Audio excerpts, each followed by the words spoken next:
North. The Yankees and Blue Jays finish up a 3-game set. CC Sabathia faces Brian Talent. Here's the New York lineup, and yes, Derek Jeter will play. He missed the first 2 with an oblique strain, but he's in there tonight leading off against the lefty Brian Talent. Alex Rodriguez in his customary 4 spot. He's 1 for 9 career against Talent. That one, though, was a home run. And the center fielder tonight, batting down in the 8 spot, Brett Gardner, hit his first major league home run in the game last night. A victory for the Yankees. Each team has one in this series. So the Yankees are 16 and 17, 5.5 games behind the first place Blue Jays, who send 6'6" Brian Talent to the hill. Brian Talent making his 6th start of the season. 2 wins, 1 loss, 4.95 ERA in 9 games. Batter's only hitting .210 against him. Right-handed batters, Jamie, are only hitting .162 against him, and that's going to be the interesting thing tonight as we watch this ball game. The Yankees they've got a mixed lineup. They've got righties and lefties in there. He's pitching very well against right-handed batters, struggling against lefties. Lefties are hitting over 300, but continue the roll. Last couple outings been very good. Took a 1-hitter into the 7th inning and a no-hitter into the 7th inning. Last couple starts, making a strong case to stay in the rotation and dominating against right-handed batters. He certainly is, and here is a righty to lead off the game, Derek Jeter. Number 2 finally gets into one here in Toronto. And we are underway. A ground ball backhanded by Marcos Scutaro. A 1-hopper to first, and that's the first out of the ball game. That's the way to get the defense into it immediately as we set up the Blue Jays defensively. But what you'll notice tonight about the defense is no Aaron Hill. John McDonald gets his first start of the season at second base for Aaron Hill. Aaron Hill will be doing the DHing tonight. Roland and Scutaro fill out the left side. Marco Scutaro going in the hole to get Derek Jeter. 1 pitch and 1 out for Talent. Here's a left-handed batter, and they have been hitting .333 against Talent this year. Boy, those numbers are odd as he It is. deals with Johnny Damon here. Yeah, .333 left-handed batters are doing well, and Johnny Damon's hitting everybody well right now. He's got a 9-game extra base hit streak going on right now. And that's the key. Not just a 9-game hit streak, a 9-game extra base hit streak. The big league record is 14 consecutive games with an extra base hit, so he is rolling right along. Had a triple in the 2nd inning last night, and Damon had a double in the 4th inning. He's been coming up with a lot of big hits late in the game for Joe Girardi's New York Yankees. He drills this one to right field. On the run is Rios, and there's your extra base hit. Make it 10 consecutive games. Now 4 away from that record. Johnny Damon is on fire right now. He's the American League Player of the Week last week, hitting 5 home runs and 15 RBIs over that span, and continuing the streak here. Gets a breaking ball out over the plate. Mentioned it last night on the broadcast that he was working with the hitting coach Long for the Yankees, and they said they found something in his swing, and it's his balance. Something as simple as just your balance with your stance up the plate. He feels much better and credits that to this streak that he's got going. So he's at second. Here's switch hitter Mark Teixeira. And Darren, the trend continues here. Talent was able to get the right-handed hitting Derek Jeter out. He wasn't able to get the left-handed hitting Johnny Damon out. If Teixeira's wise, he switches around and hits left. And he's actually hitting a lot better left-handed too. Teixeira's hitting .304 left-handed this season, and right-handed only hitting .176.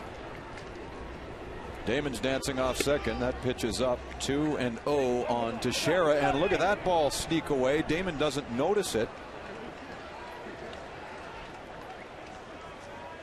He was off looking into right field. As you see the numbers on Teixeira in the last 6. That's been a slow start for Teixeira. Power numbers have been there, hitting some home runs. His slugging percentage is high, but his average is down for him.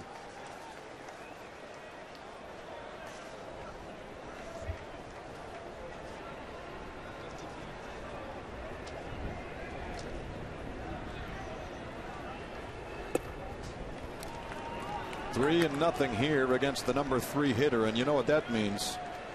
Alex Rodriguez awaits on deck. The roof here open for the first time. There's A-Rod watching from the on-deck circle. Here's the pitch to Talent. Ball 4. So the big lefty walks to Shera on 4 pitches and finds himself in some early trouble.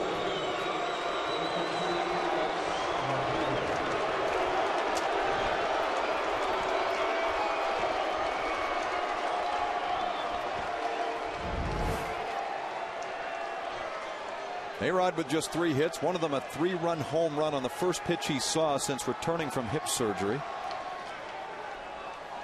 So he's hitting a .188.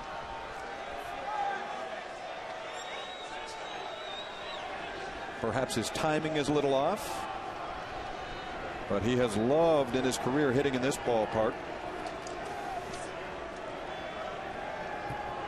2 men on, 1 man out, and a swing and a miss. As mentioned earlier, A-Rod has just 1 hit and 9 trips against Talent in his career. That was a home run, though. He struck out 3 times.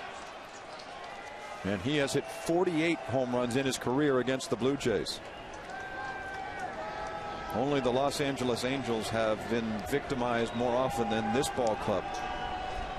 0-1. The pitch on the way. Sky to right field. That backs up Rios. He's right at the track and pulls it down to retire Rodriguez. Damon scampers to third.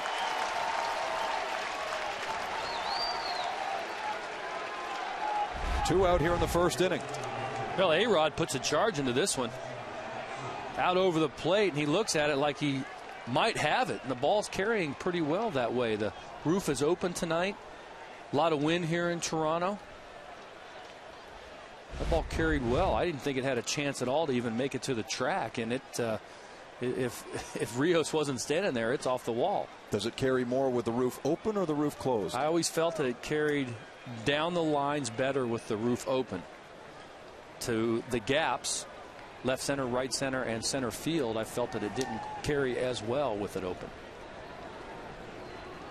There's Hideki Matsui, a guy that's hit Brian Talent very well in his career. Only 9 at-bats, but he's got 6 knocks, 2 doubles, and a home run. And he's healthy enough to play as well. Matsui started the game on Tuesday, but was yanked in the 4th after suffering a sore right hamstring. Nick Swisher that night took over the DH duties and went 0 for 2 with a couple of strikeouts. Swisher's on deck here. 1-0 on Matsui. Men on the corners for the Yankees. It's amazing how things feel a little bit better, too, as a player when you know that you're going to get a chance to face a guy that you feel comfortable against. And Matsui's hit Brian Talent very well over his career.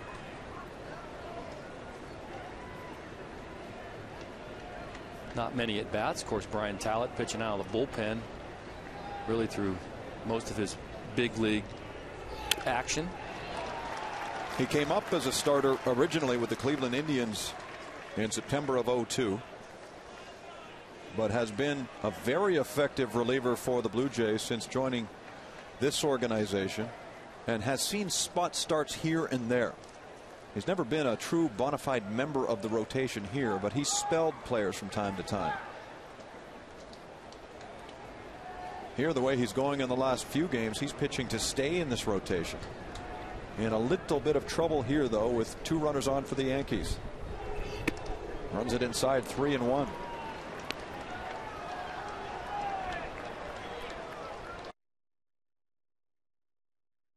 The starting rotation this year, when Jesse Litch went down, he might have thought it was going to be the same thing, just a spot start here or there, but he's pitched his way into this rotation where it's going to be awfully tough for Cito Gaston to take him out.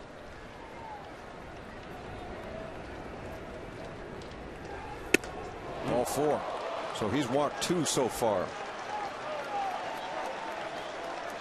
That may have been a scouting report walk there. How so? Well, like we had mentioned, the numbers didn't look too good. Matsui hit him hard, and he knows it, and he's got himself in a hitter's count. It's 3-1. He's not going to throw a fastball to him, knowing that he sees him so well. go ahead and go after the next batter, Nick Swisher. Swisher started off hot for the New York Yankees. He was hitting over 300 with some power. You can see he's got 8 home runs and 21 RBIs on the year. But the last couple weeks, he's been having a tougher time making contact. 2 gone first inning, and the bases are loaded. Strike 1 to Swisher. Nick looks out there and sees Johnny Damon at third base. Mark Teixeira at second. Now Matsui at first. 2 out first inning. And Brian Talent on the hill, making his 6th start of the year. The 0-1 is on the way, and that's just wide of the plate. 1-1. That's Mike Riley behind home tonight. He's the crew chief.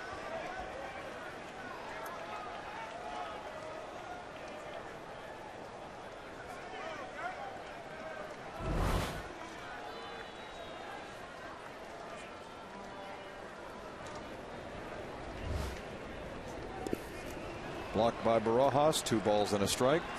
Last year with the White Sox, Swisher hit just .219. In fact, he had the 3rd lowest average among American League qualifiers.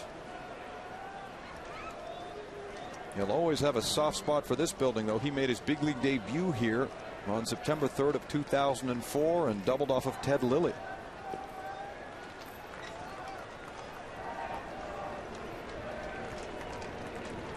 Two balls, 1 strike. Talent sets and fires. And it's low, ball 3. And now the big lefty's really in a squeeze. Yeah, it is a squeeze. Now you've got bases juiced, and it's a 3-1 count. You can't play around here. You've got to go with a fastball, a sinker down and away to Swisher here. You can't afford to throw a breaking ball here and walk him. Swisher knows that, too. It's just a matter of whether he's going to be able to stay on it. Imagine it's going to be away. Here it comes. Ball 4. He's walked in a run. This is not the Brian Talent we saw the last 2 starts. No, not at all. 3 walks in the first inning. And if you throw out that start that he made in Kansas City, where he only lasted 4 innings, he gave up 11 hits and 10 earned runs. If you throw that one out the door, he's got a very respectable ERA. Brad Arnsberg out there trying to settle him down. Still got 2 outs here. You're only 1 pitch away from getting out of it. When we saw Talent on Saturday in Oakland, he was absolutely brilliant, going 7 innings. Allowed just 2 Athletics hits. In fact, an A didn't get a hit until the 4th inning. And in fact, the Athletics only made it close with 3 runs against Scott Downs in the 9th. The start before that here against Cleveland, he went 6 1/3 before giving up a base hit. Here he is having some trouble with the New York Yankees right now. Robinson Cano, a left-handed batter. Standing in with the bases loaded. A strike delivered.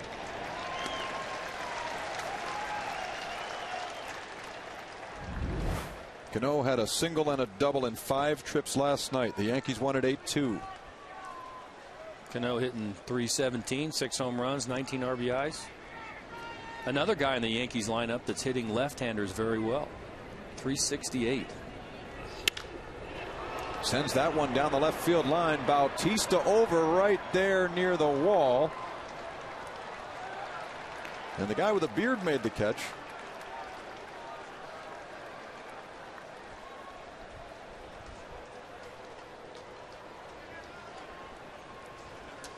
Now there's one slicing foul ball that if the roof is closed,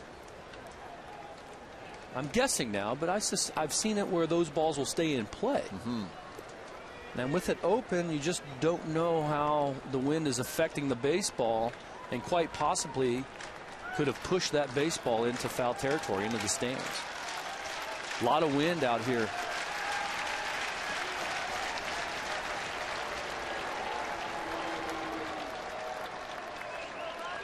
Like I had mentioned, that lefty versus righties, he's hitting lefties very well, and righties too, but inflated numbers against southpaws. Down in the count, though, 0-2. Here's Talent in at the belt. 1 ball, 2 strikes.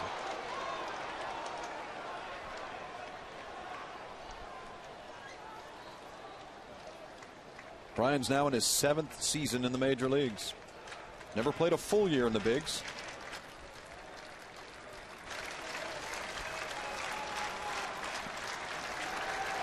And he steps off, and he wants a new set of signs from Rod Barajas.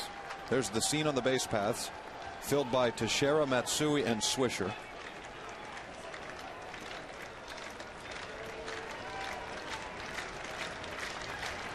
One and 2. Here comes Brian on the ground. And the race to the bag, and Talent beats him there. That was awfully close, but he got some practice doing that in Oakland.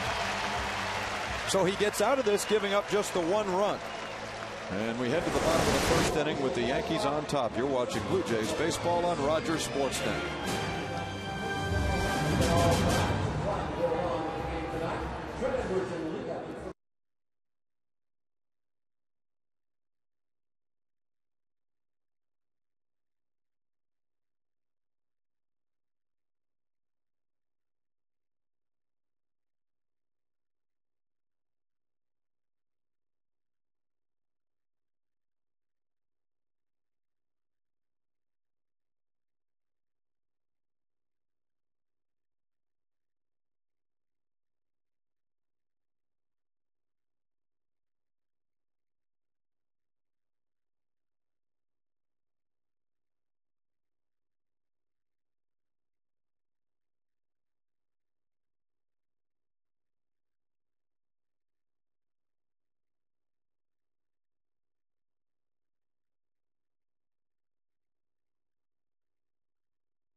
The Blue Jays lineup tonight has changed in part due to a slight injury suffered by Aaron Hill last night. He won't play in the field, but he will DH for the 35th time in his career and stays in the 2nd spot. So John McDonald makes his first start of the year, bats 9th and plays second base.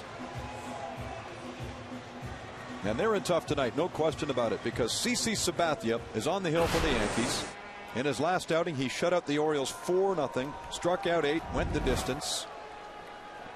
He's making his 8th start of the season. Here it is, the $161 million arm for the New York Yankees. Signed that 7-year big contract, blockbuster contract this winter. The Yankees signed several guys this year, but this was really the jewel in their crown. They wanted this guy. He had pitched very well over the years in Cleveland.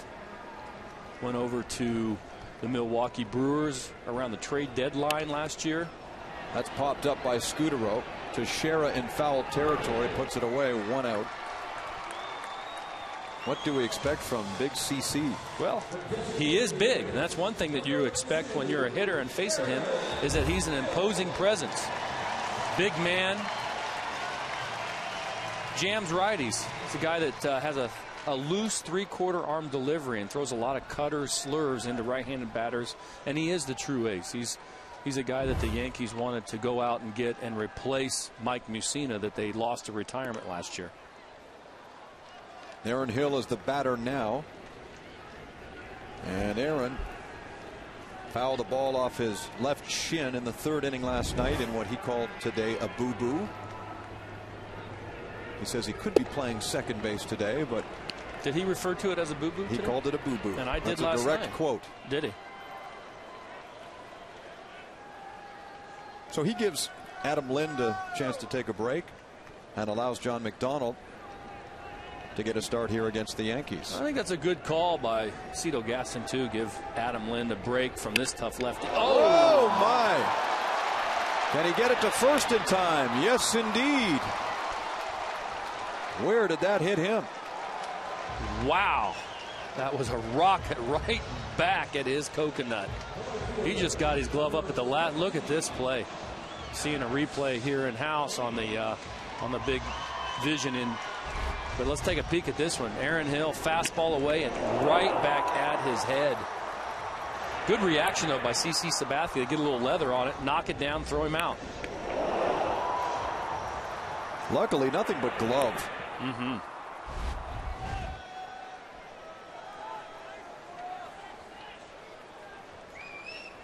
Aaron Hill comes awfully close to knocking out the Yankee starter. And a nice recovery by Sabathia, so he's got 2 away and faces Alex Rios.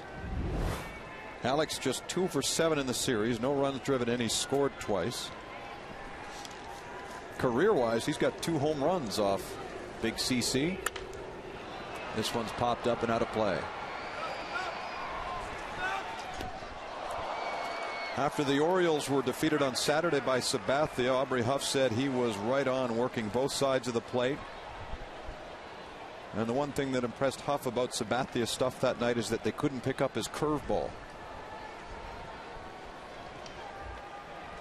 After a bit of a slow start, Sabathia coming off his best start of the year, and he gets this little pop-up off the bat of Rios. Way out there in no man's land, and it bounces beyond Cano. And look at Alex Rios with a bloop single.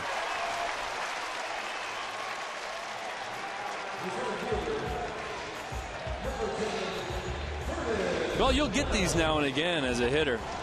Nick Swisher's got to play deep in right field with Alex Rios' power. He flips his bat thinking that, oh, this is just going to be a simple out, but it's placed perfectly. Right it in between Robinson Cano, Nick Swisher. Mark Teixeira has no chance.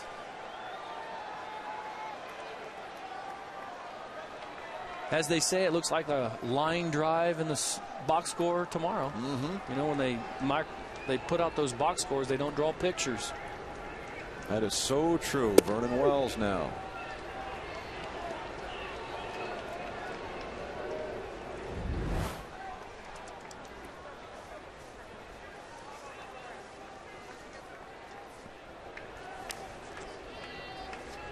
Vernon is 1 for 7 in this series. 2 out, man at first is Rios.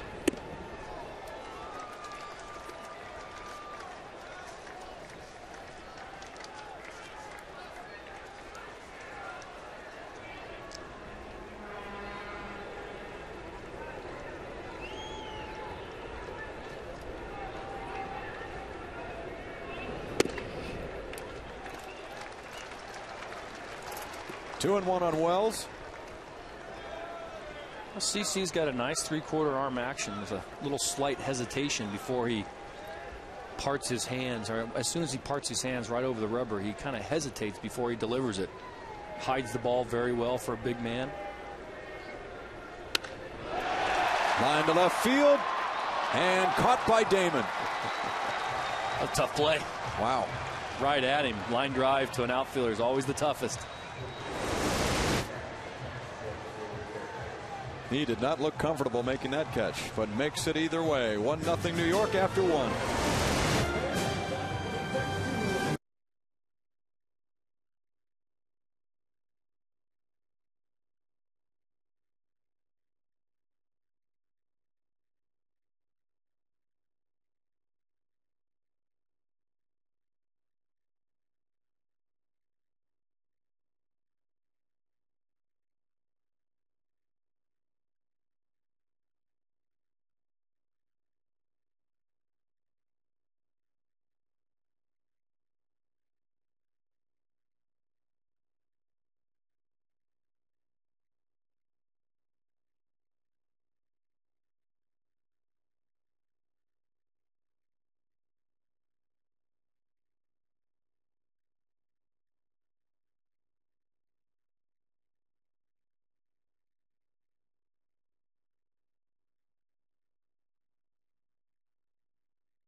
Rogers high-speed internet, the fastest and most reliable, period.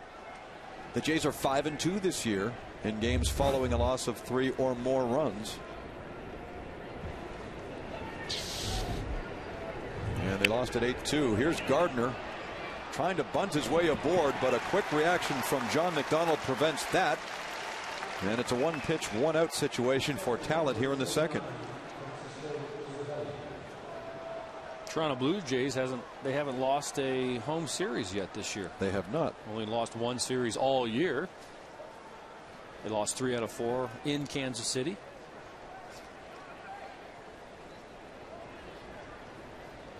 And who'd have thought that possible at the beginning of the year? Not many. Who'd have thought that on the 14th of May they'd be 23-13 as Cervelli shows bunt.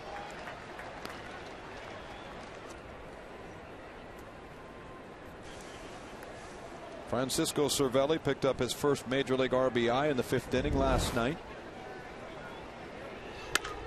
He hits this one high in the air to center field, playable for Vernon Wells. Quickly 2 out here. And that's a good sign for Brian Talent, who had some trouble in the first, walking 3 batters, giving up a double to Damon, and in fact walking in a run. So back to the top of the order. And this being ladies' night out of the ballpark, it's interesting that Derek Jeter makes his first appearance in the series. What are you saying? I didn't say that. Ivanka Osmak said that in the pregame show. I'm just repeating what she said. I believe Derek Jeter's still single. Is that correct? I would assume he is.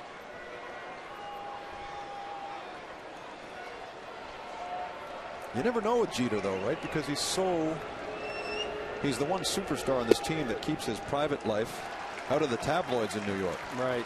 Unlike the guy hitting 4th. Well, Derek Jeter is a if there's a picture of how you should play and act as a New York Yankee, there'd be a picture of Derek Jeter as kind of how to, or really as a star professional athlete. Yeah, as a star professional. He nice gentleman, goes about his business. Some say, oh, he's overrated, he makes too much money, he's losing range. I mean, there's always knocks when you're a star player. They're always going to look to try to tear you down, but he's a winner. Reaches for that one, rolls it to John McDonald, who charges the ball, slings to first, and makes the play. 6 pitches. All that Brian Talent requires in the second inning. He gets those hitters back to the plate in a hurry. 1-0 New York, off to the bottom of the second next.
And yes, you are now on Sportsnet. The next edition, June 25th. Receive a pink cap if you come down and sit in the ladies' night section. One lucky fan wins the opportunity to throw out a first pitch and sit in the TD Canada Trust Comfort Zone. I think she's saying hello to you, Darren. Hey. That June 25th game is against the Cincinnati Reds.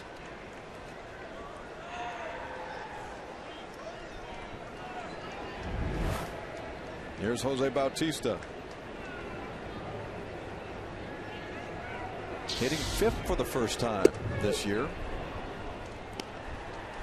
Essentially replacing Adam Lind in the order. I was trying to make the point about Adam Lind, a young left-handed batter with CC Sabathia. So tough on left-handers. Good opportunity for Cito Gaston to let him have a seat. There's Bautista having a seat. Strike 3 called. No argument from Jose either.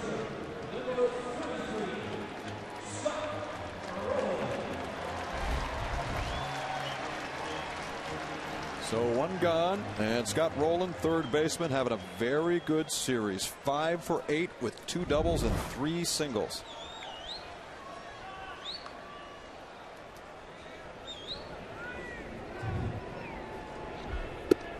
Tomorrow the Blue Jays will make a roster move. They're going to activate B.J. Ryan. He'll be coming back to this city, but will not be closing for this team. As you've probably learned by now, Scott Downs will remain as closer. And Ryan's assignment has really not been announced.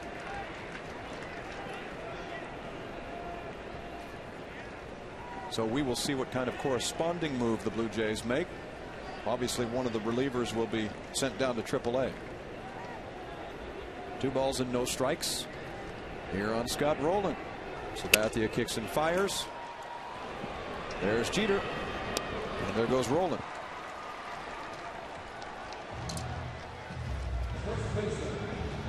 How about this stat on CC Sabathia? He has not allowed an extra base hit by a left-handed batter in 24 starts. His last 24 starts. Wow. Very impressive.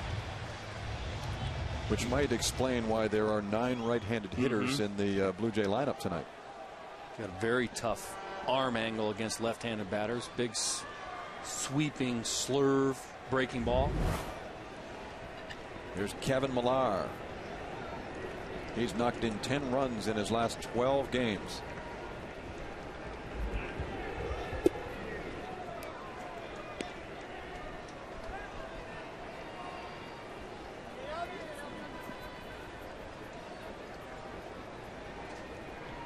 CC split the year last season with Cleveland and Milwaukee. The Brewers, knowing he was going to become a free agent, knowing he would command a lot of money, made the trade with the Brewers on July the 7th and landed some very good players, Matt Laporta being one of them. He hit his first major league home run in this ballpark about 2 weeks ago. Mickey Brantley's son Michael went over in that deal. That's inside 2-1. That was a very good deal for the Milwaukee Brewers. They were looking for a premier #1 guy to lead them to the playoffs. And he did. CC did that, going 11-2 in 17 starts with the Milwaukee Brewers, where I think I mentioned in the opener where he was only 8-6 with Cleveland. Millar tags this to center field. Gardner's awaiting its arrival, and he's got it for a 1-2-3 inning. 2 in the books, 1-0 New York.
Us at the top of the 7th inning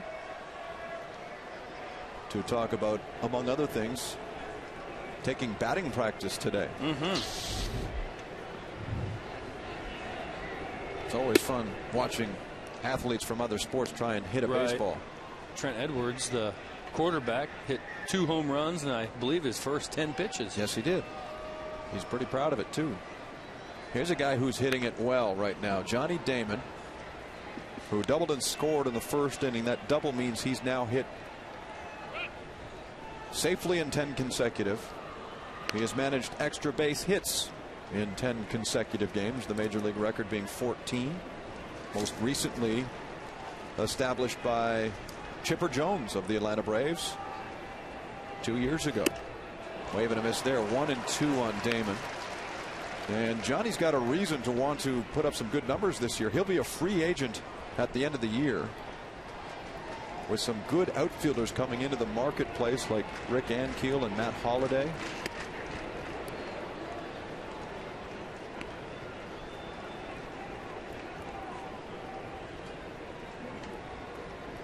One for one tonight and a run scored. 2 balls and 2 strikes. The pitch from Talent is sent foul.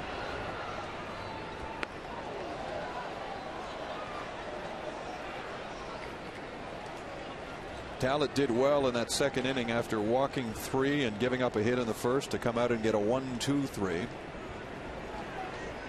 So here's the first batter of the third, and that's low, ball 3.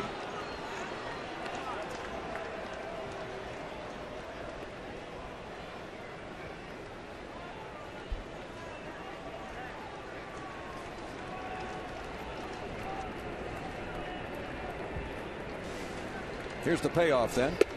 Strike 3 call. And Damon's punched out by Mike Riley.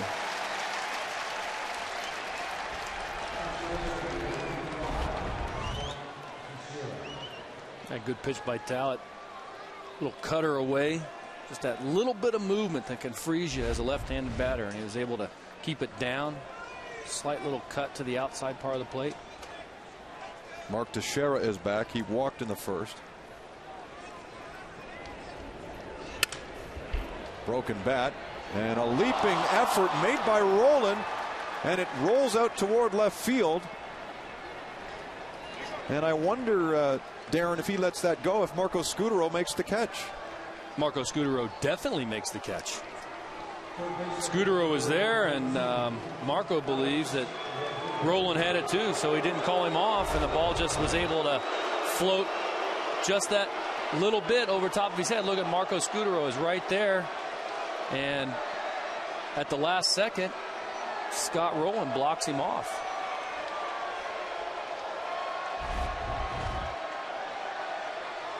So Teixeira with a base hit.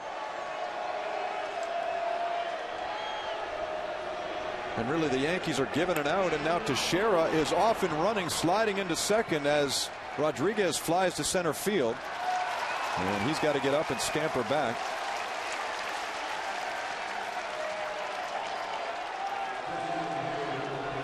Alex Rodriguez should have taken this pitch. Mark Teixeira had a huge jump, went first move off the lefty Brian Talent, and had second base stolen easily. Look at this jump, just had it all the way, and if A-Rod lets it go, it's a chance to hit with a man on second base with 1 out. Instead, 1 on 2 away. Matsui, the hitter, he also walked in the first. In fact, Talent walked 3 men, walking in the lone run when he lost Nick Swisher.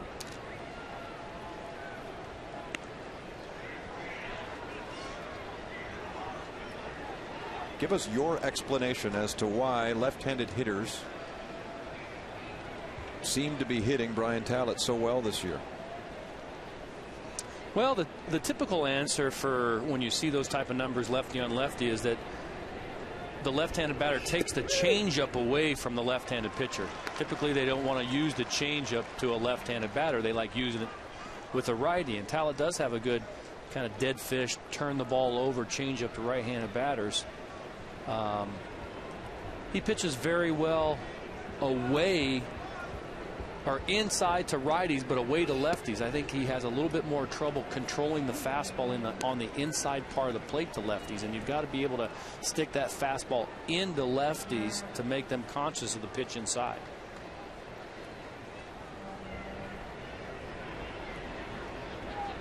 Two balls and a strike.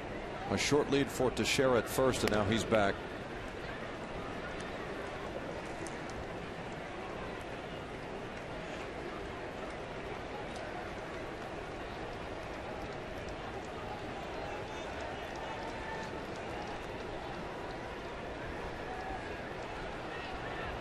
And he'll check him again. It's a good running count. 2-1, 2 outs. Joe Girardi might try to send Teixeira. Brian Talent keeping an eye on him, making sure that he doesn't get that big jump like he did on the first pitch against A-Rod. 2-1, line to center field. Vernon Wells plays it, and it's an inning with not much for the Yankees. They get the base hit for Teixeira, nothing else, and we head to the bottom of the inning next on Sportsnet.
High-speed internet, the fastest and most reliable, period. In 17 at-bats, Rod Barajas has 3 home runs against CC Sabathia. And Barajas gets his first chance here in the bottom of the 3rd inning, with the Blue Jays trailing the Yankees 1-0. Rod Barajas, 7 hits, 3 home runs against CC Sabathia in 17 at-bats. That's hitting a nifty 412.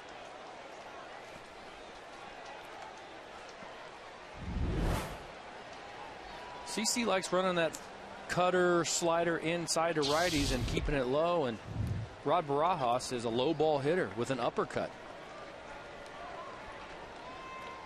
That may explain the 3 home runs. Yeah. Falling right into Barajas's trap. Throwing it down in there. He gets under that one, pops it up over near the Yankee dugout. Teixeira is there, and he puts away Barajas, out number 1. Hey, tonight we'd like to wish a happy 97th birthday to Elmer Laszlo, who's watching in Oakville, Ontario, my hometown. And also a happy birthday to Paul McLean. He turns 90 tomorrow, and he is watching in beautiful Bedeck, Nova Scotia on Sportsnet East.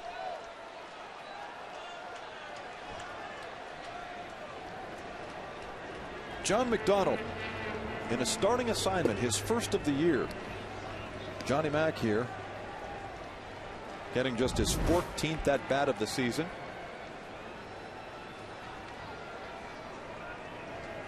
He came in midway through the game last night, replacing Aaron Hill at second base, and got a single to center field in the 9th inning.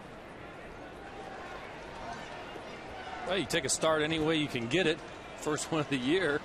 It's a tough draw, though. You get CC Sabathia for your first one of the year and have to have 4 at-bats against him.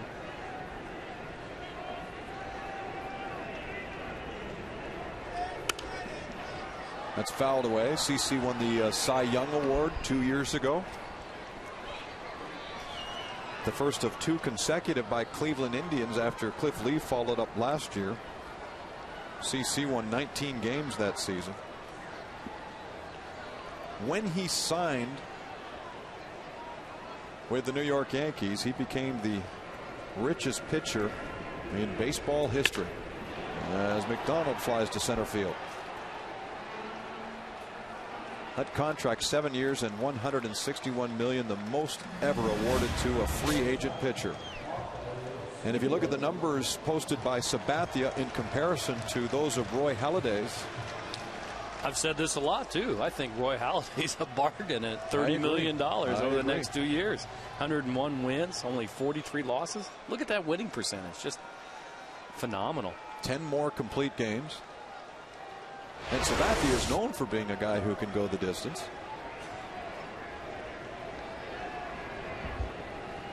Halladay picked up his first complete game effort in the opener Tuesday against A.J. Burnett and the Yankees.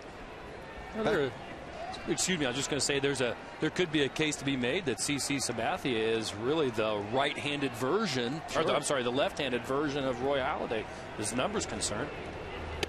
Minus about 60 pounds. Well, I mean, he's an innings eater. He throws complete games. He throws shutouts. He's a premier #1 guy.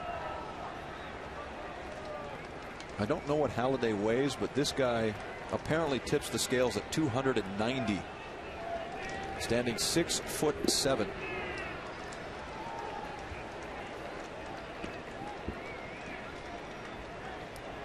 Not surprisingly, in high school out in the Oakland area, he was a tight end. Yeah, I wonder if Trent Edwards would like to have that size of a man throwing a football too with the Buffalo Bills. Not a bad idea.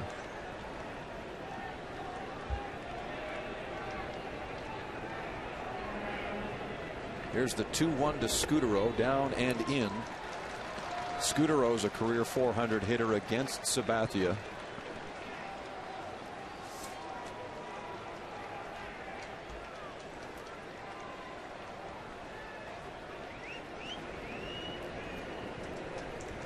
Three and one. And a strike. Marco's no stranger to walking. He has done so 31 times this year.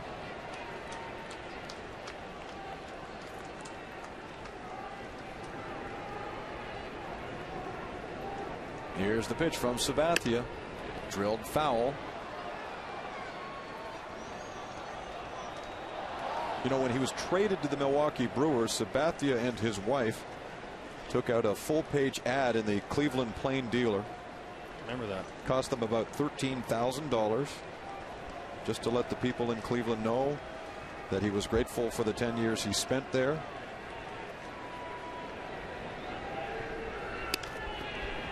Little blooper out towards second base. Here's Cano, and he's got it. Another 1-2-3 for Sabathia. He's off to a good start in this one against the Blue Jays.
And regardless of what players think, they'd rather hit indoors, they'd rather hit inside. Cito Gaston's first concern was for the fans. He said our fans have spent way too much time indoors, and I think they'd like to sit outside tonight. So good for Cito.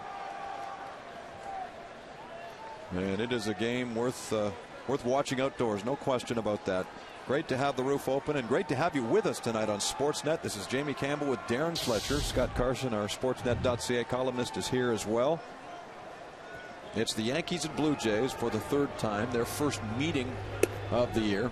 They'll see each other again in early July down in New York. This is the third of 17 games they'll play this year, as Nick Swisher is the first batter to see Talent here in the fourth inning. The right fielder walked in a run in that first inning, the only run of the game so far.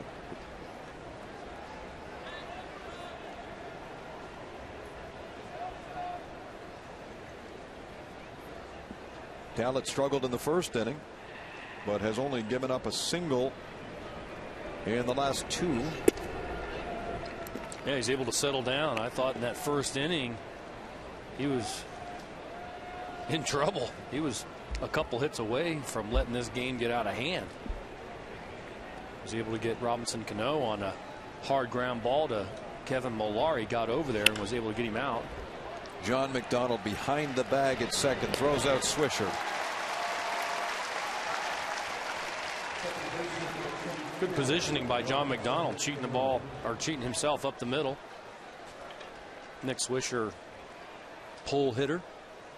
Johnny Mac known for his glove. Fan favorite too. A lot of questions today to Cito Gaston and around the ballpark. Good to see John McDonald in the lineup. Yeah, that caught you by surprise. He's a very popular athlete in this town. Yeah, nice man. Probably the most popular bench player in the city. Good guy. And though we haven't seen the Blue Jays turn a double play so far this night, you should be aware that John McDonald and Marco Scutaro are quite familiar with each other. They teamed together as a middle infield tandem in the minor leagues for several years with the Cleveland Indians under Joel Skinner. And Scutaro was the second baseman, McDonald the shortstop, so they've reversed positions tonight.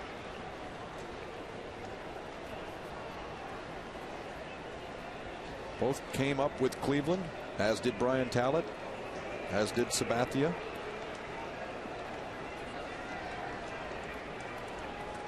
Talent was drafted by the Indians second round back in 2000. Hits a ground ball up the middle.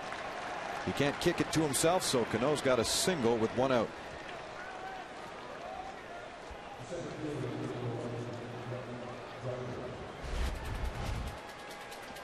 Robinson Cano hitting lefties well this season.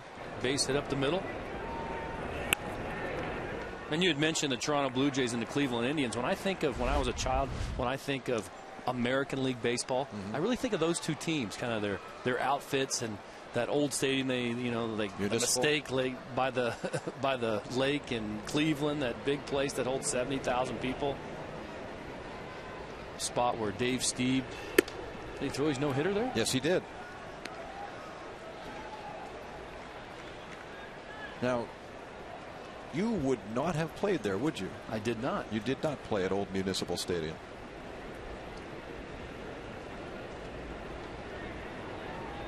It was quite a building.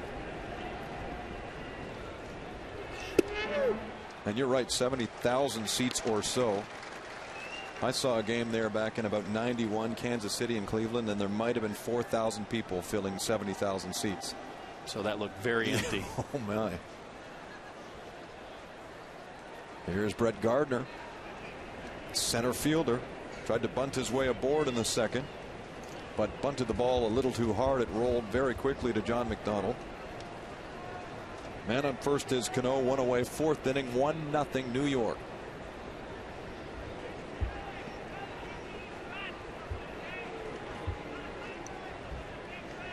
As we learned last night, Gardner can fly.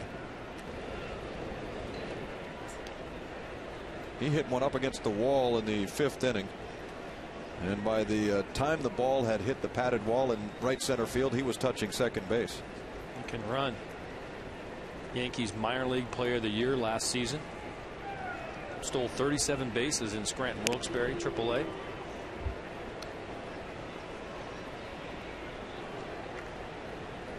You see there the Angels with a walk-off victory against Boston in the bottom of the 12th inning. A day game played out at Angel Stadium, so that's good news for Blue Jays fans. There goes Cano, grounded to McDonald. He looks to second, but Cano's already there and takes the out at first.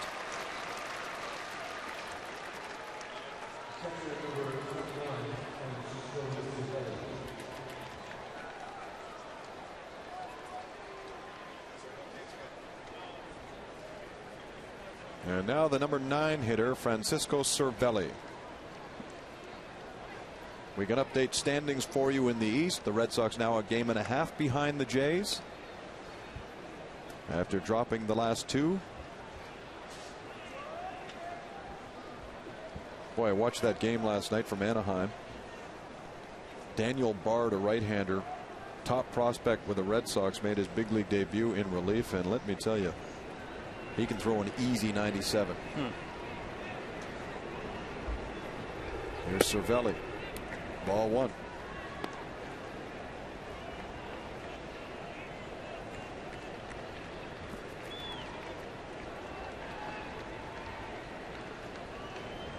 The Yankees are in a catching quandary these days with injuries to both Jorge Posada and Jose Molina. So Cervelli's getting a turn. Kevin Cash caught the game on Tuesday. They miss Jorge Posada.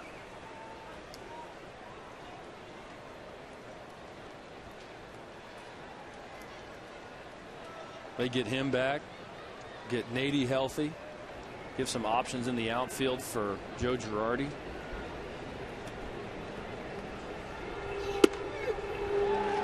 Strike 2. But their deal here in New York is they're having problems pitching. Pitching numbers are not very good. Bullpen numbers are not great. ERA is well over 5 as a team.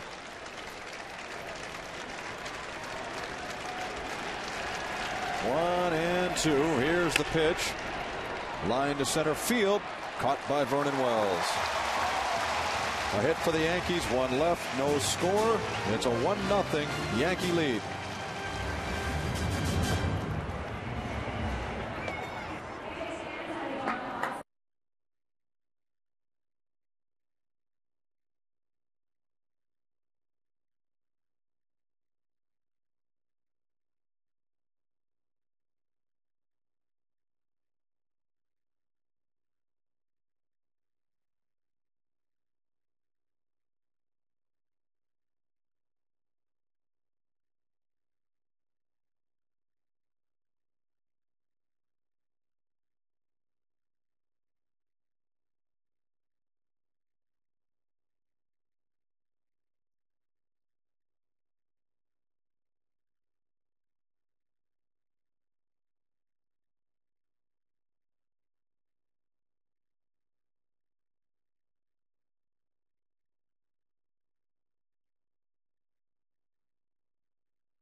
At the Quaker Steak and Lube, where you can get these chicken wings, and they are sensational.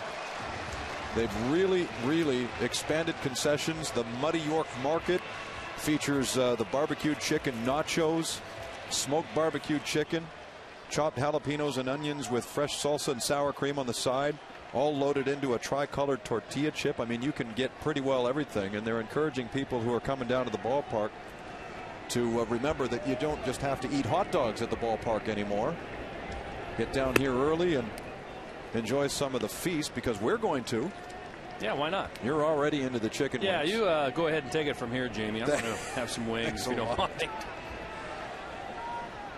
So phase one is now complete at Rogers Center in terms of the eateries, and they're going to be expanding into phase two a little later on in the season. So here's hoping we can update you on that as well, because it means free food for you and I. There you go. Quaker Steak and Lube, kind of a play on the motor oil. First one of its kind in this country, from what I understand. Oh my goodness. Oh, no. Okay, more food is arriving. Here's the 2-0 pitch, and Aaron Hill hits it high in the air to right field. Swisher puts it away. I think what I just got was the tortilla chips covered in sour cream, and let me see if I can look at that before I spill it on my scorecard. Why don't you have you got the chicken wings. All right, I'll take this right here. What is this here? I'm not a big fan of sour cream. So this is the chicken nachos. There. Yeah, right on the score. I'm going to take your chicken wings. Hey, go ahead. Thank you very much. It's all yours.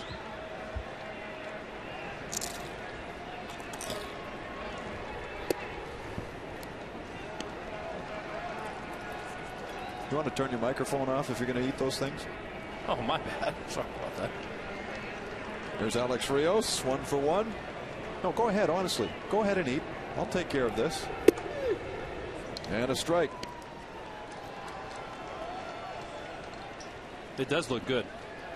And this is a new place. Is it the first year that they've been in Rogers Center? Yes. Yes.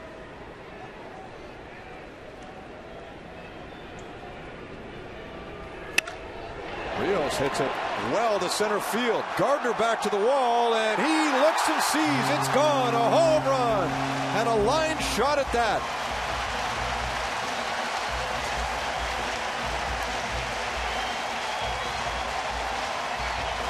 Give Alex Rios 3 home runs in his career against CC Sabathia. Well, Rios puts a charge in this one. Wow. He hits this one hard. His third, like you said, off of CC Sabathia on his career, and he's 4th of the season. Fastball all over it. Line drive, home run, center field. 4th of the year. And that one hit a long, long way. There's a big cut by Vernon Wells. Alex hit one on Sunday, too, in Oakland. So 2 home runs inside a week. Maybe he's going to heat up now, and that's great news for the Blue Jays. A 1-1 game now. That's just the second hit the Jays have managed tonight, both coming from Rios. Oh, look out. Oh, my. That barrel of the bat as Wells grounds out. Goes into the seats about 2 rows above the Blue Jays dugout.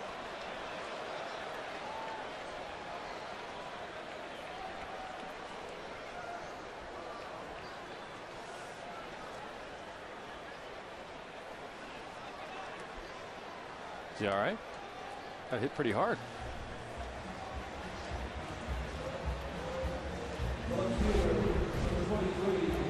I can tell you there's a police officer right there right now. And they're tending to the gentleman who was hit by the barrel of Vernon Wells' bat.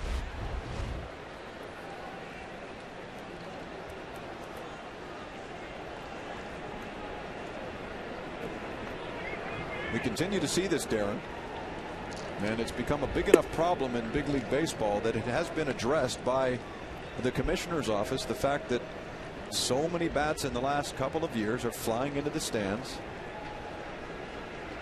It's the maple bats is what it is. Yes, it is. It's not the ash bat. The ash bat doesn't break cleanly like the maple bat does. Well, mind you, as that ball is up and outside against Bautista, that bat that Hank Blaylock snapped in half and came around and hit Kerwin Danley about 3 weeks ago, that was an ash bat. That's what an ash bat will do. If you occasionally you'll snap it, but you don't see these ash bats getting breaking like a piece of ice and flying into the stands. There's the 2-0 swing and a miss, and I can tell you the gentleman's being led out now, and it looks like he's going to be okay. Yeah. Well, if I can stump a little bit, get on my high horse here, I really think it was a mistake by Major League Baseball in letting maple into the league. It's always been ash. Maple's a hard bat, or it's a hard wood. Lasts a long time. When it breaks, like you said, it saws right off and flies all over the place.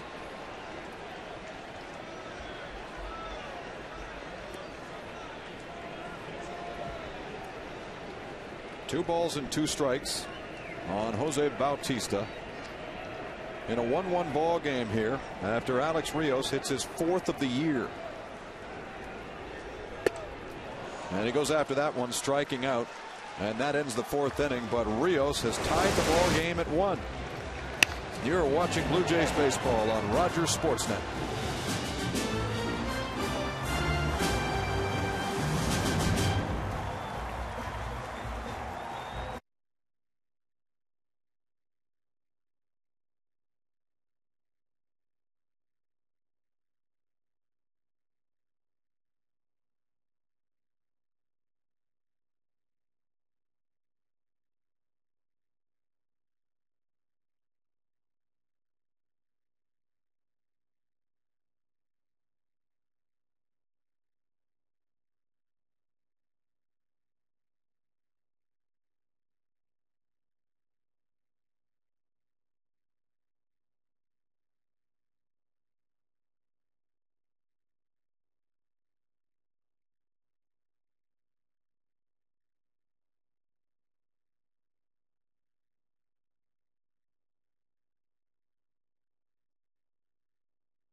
St. Louis, Missouri, you are allowed a maximum of 25 votes per email address. Here's a man who's been there multiple times. Derek Jeter back in the lineup. He missed the first 2.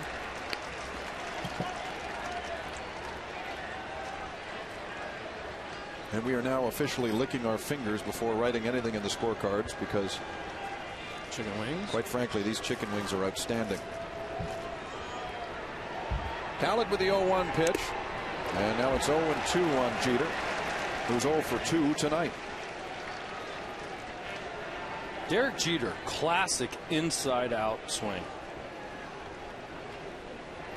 When I think of Derek Jeter, I think of trying to call fastballs on the inside part of the plate to him, thinking that you can jam him, and he slides his hands in and shoots the ball to right field. One of the all-time great other way hitters. The 0-2, he lays off of it. One of the all-time greats in general. He has 241 hits against the Blue Jays. In Yankees history, 2,571, second only to the Iron Horse, Lou Gehrig. There's no question that Jeter, I'd say 5 years from now, will get to 3,000 hits if he stays healthy. No hit there, though. He's punched out. He's not happy about it either.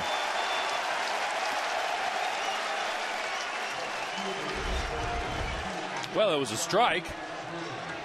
Good two-seamer on the inside part of the plate. Catches the inside corner. It's a good pitch.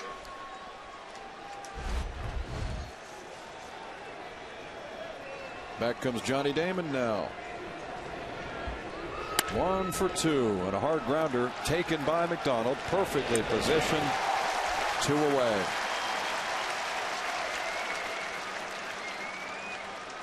Talent is settling in here nicely, and he seemed to have picked up the pace a little bit. He has. Too. He started walking those batters in the first, and he was taking his time. Yeah, he was struggling with his control, finding it now.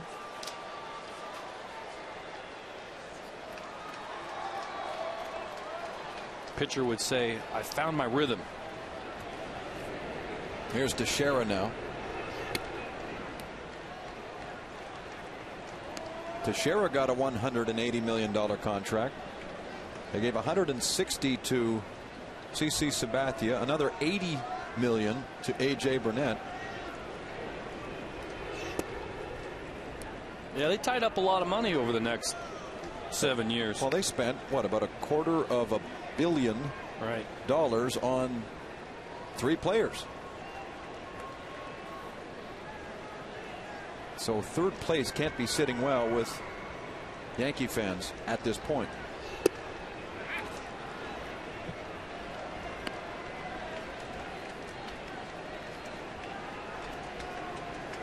Talent's a 31-year-old, born in Midwest City, Oklahoma. Lives in the offseason in Baton Rouge, Louisiana. He played at Louisiana State. 3-1 on Teixeira. Last year, got into a career-high 51 games, all of them in relief. Missed about 3 weeks with a fractured toe in August. He gets a pop-up back of second. McDonald calls off Scudero, and he's got it. 1, 2, 3. Go the Yankees. 1, 2, 3 hitters.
Memorial Cup preview show with Rob Faulds, Mike Brophy, Matt Duchene, who will be a first-round pick in the National Hockey League draft this year. He's with the Brampton Battalion of the OHL.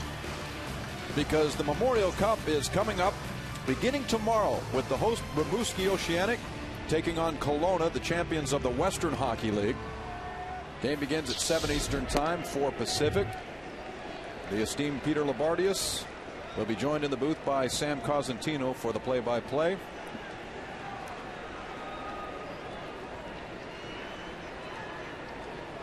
One-to-one is the game here. 5th inning of play. Scott Rowland, the hitter. Jamie Campbell is joined by a stuffed Darren Fletcher. Boy, you've just been plowing through that stuff over there. No, now come on. I had a couple wings. That's all I had. 2-0. And Carson. That bucket we had is now pretty well empty. Yeah, you guys worked that through.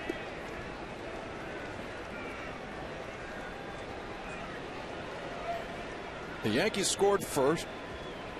Damon doubled in the first inning. 3 walks later, he was brought in on a walk by Nick Swisher. And then last inning, Alex Rios hit one over the wall in center field. His 4th home run of the year, 3rd ever against CC Sabathia. And that tied the game at 1. So here we stand, bottom of the 5th inning.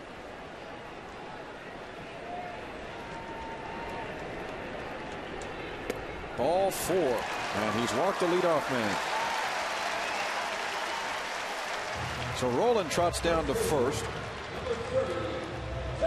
and he draws his 10th walk of the year.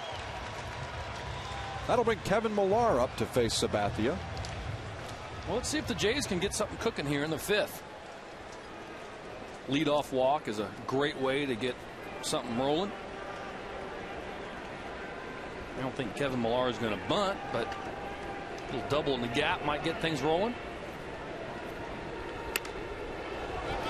He pops it up, and it drifts out of play.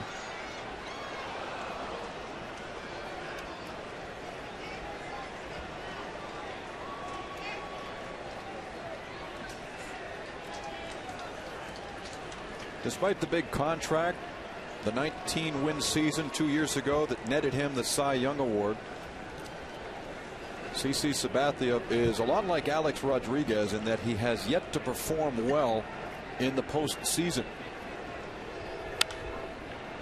And that ball's out of play as well.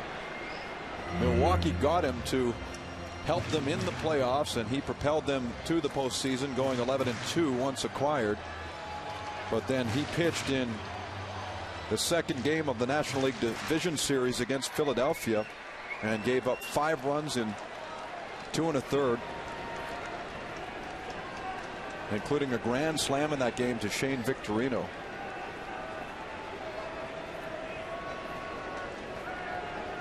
Here's the 0-2 pitch, and he's punched out. Kevin Millar is gone looking. Now this one here looks a little low to me. Millar's not happy with it. Crew chief Mike Riley thinks this is a strike. Let's take a peek and see if this is not down. Set up away. Borderline low. As a veteran like Kevin Millar is, you'd like to get this pitch.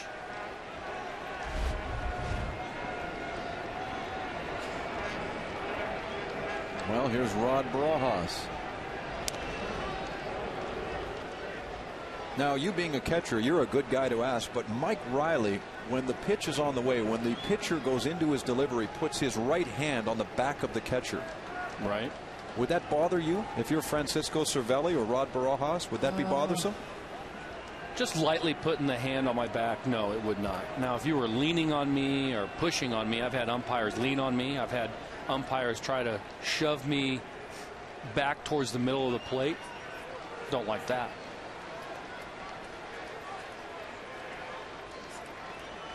Umpires are always set up on the inside part of the plate. So you can see Mike Riley here setting up in between the catcher. Barajas tags this one deep to right field. Swisher on the run, and it's off the wall. Swisher drops the ball, and so Rolen's coming home, and the Blue Jays take the lead.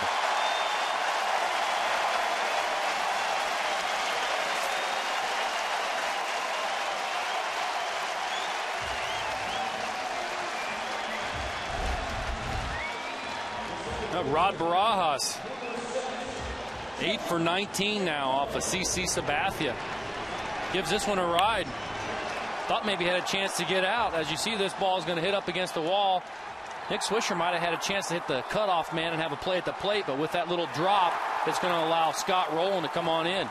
Nick Leyva sees the drop, waves him on in. Barajas at second. John McDonald now fouls it back. So Toronto's on top now. And the lone walk so far issued by Sabathia hunts him after Barajas doubles to center. Here's Johnny Mack.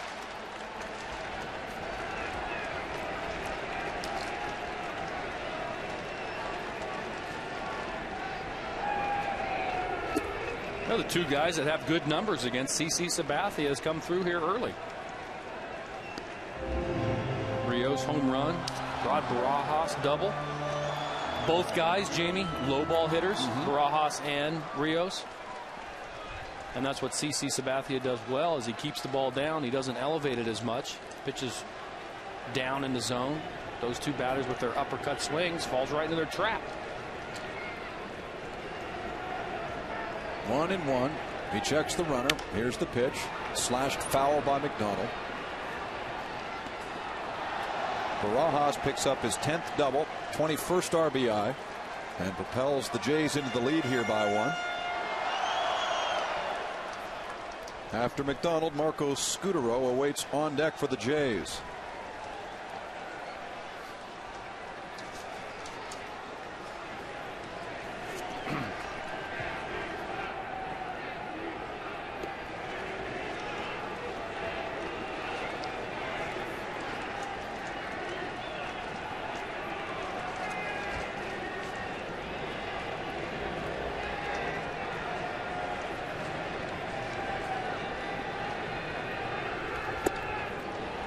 Two and two.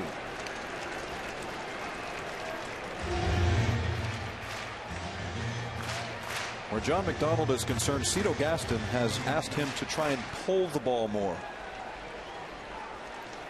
He figures when he tries to hit it to the opposite field, they often end up as fly ball outs.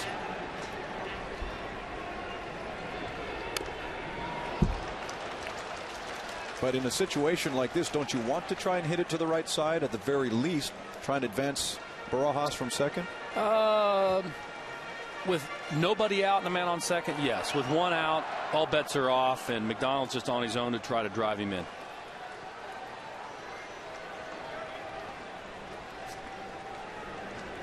There's Sabathia staring in at the 2-2. Quick look over at Barajas. And McDonald scoots that ball up the middle, a base hit. Barajas rounds. Here's the throw from Gardner, and he is out.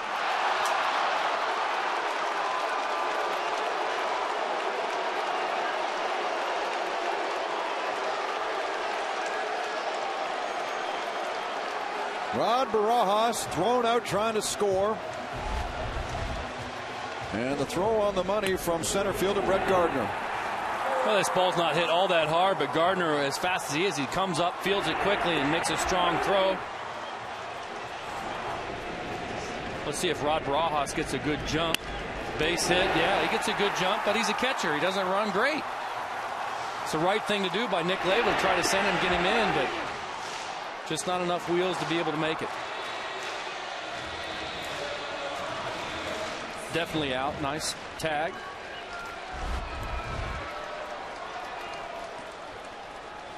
So John, with a base hit, he advances to second on the play. And so he's in scoring position now. 2 down. Marco Scutaro, the hitter, and he grounds to short. There's Jeter. And the inning is over. Still, the Blue Jays pick up a run on 2 hits and now lead the Yankees. It's Toronto 2, New York 1. You're watching Blue Jays baseball on Rogers Sports Net.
So Saturday night into Sunday morning, the Blue Jays host the Florida Marlins. $95 per person. includes a tour of the Blue Jays clubhouse, an autograph session, and so much more. So book now. You can call 416-341-1710 or look for information on BlueJays.com. Here are the Jays in the lead now as we begin the 6th inning. Tonight on Rogers Sportsnet, it's the Jays and Yankees for the 3rd and final time in this series. Jamie Campbell is with Darren Fletcher. Sam Cosentino's off on his Memorial Cup assignment in Rimouski. Rodriguez, Matsui, and Swisher for the Yankees in the 6th. Laced and caught by Scott Rowland. Oh, what a play!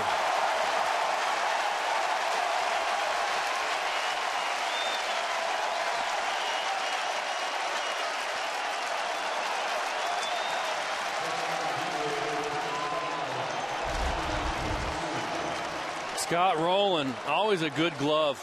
Takes a double away from A-Rod. Turns on this ball. Look at this play. That's why they call it the hot corner. Got to be on your toes.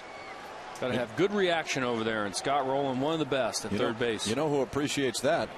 Yeah, Brian Talent. Number Absolutely. 56.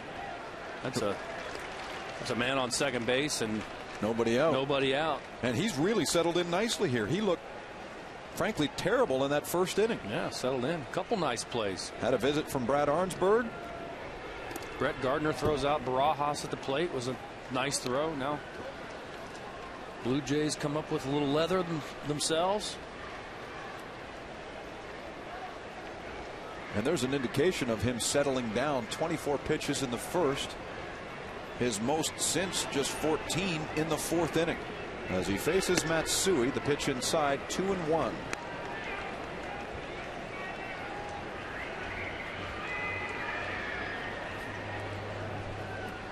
Matsui did not play yesterday. Came out of the game halfway through Tuesdays with a hamstring strain. He gets under that one, lifting it to left center field, and Bautista's lost it. That's okay. Vernon Wells is there.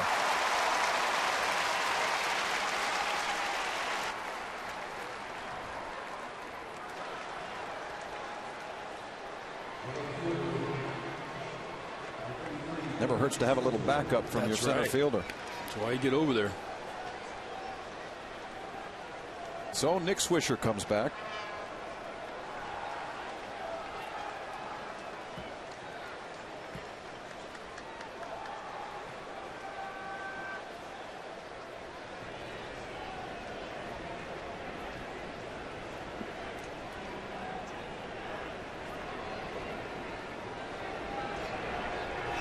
So far this year, Swisher hitting right-handed, bats .259, right about .250 hitting left.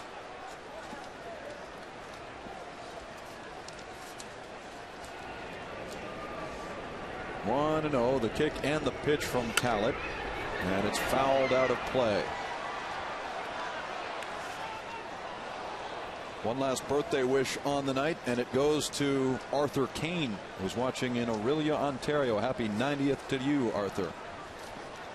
Roy Halladay's birthday's today. Really? Yeah.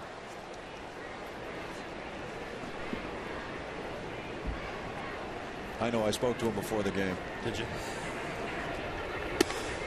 The reason I looked at you with a blank face is because the first thing he said to me is, please don't mention it on the air. Why? I don't know, but I forgot to tell you. My bad. Whoever. That's all right. You owe Doc dinner.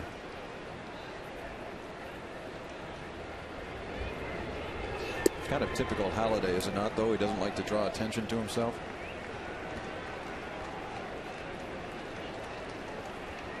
Too bad. You're one of the best pitchers in the game. Roy, I want it on record. I wasn't going to say anything. I can't control what Fletcher says. Ball 4.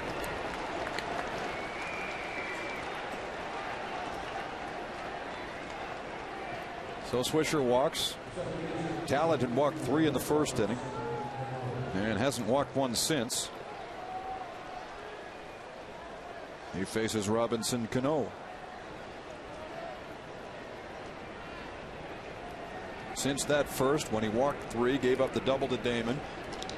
Talent has allowed a Teixeira hit, and really only because Scott Rowland screened Scudero from making a catch on a soft liner.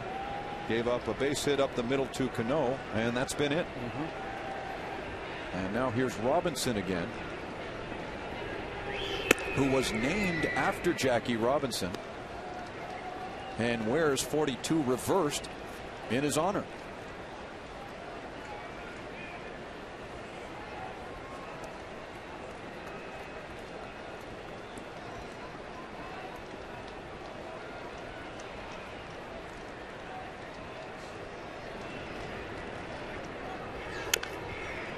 Inside pitch, 1 ball, 1 strike.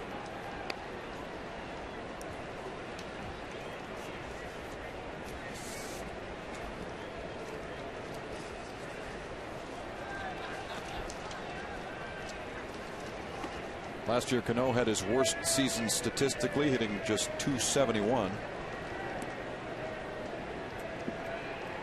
14 home runs, 72 RBIs for the Yankees a year ago. He does his best work after the All-Star break. In fact, he's a career .327 hitter once the Midsummer Classic has come and gone.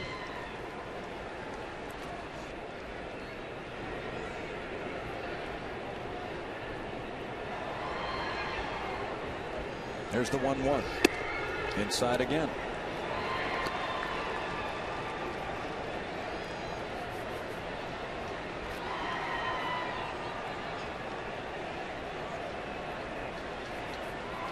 Talent was just barely able to beat Cano to the first base bag in the first inning on a grounder that was picked up by Millar. That got him out of a situation with the bases loaded. There's a swing and a miss, 2-2. If you caught the game on Saturday from Oakland, it happened a couple of times where Talent, who is obviously a left-hander and falls to the third base side, had to really hustle over on grounders to first base, and at one point found he was actually behind Ryan Sweeney, so he took the shuffle from the first baseman and just tagged Sweeney, who was running beside him.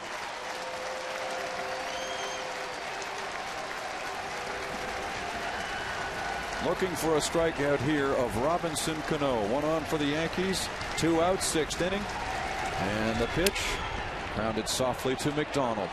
An easy play, and that does it for the Yankees here in the top of the 6th inning. A walk but no runs, still a 2-1 lead, Toronto.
See, and here's hoping for many, many more of these type of nights.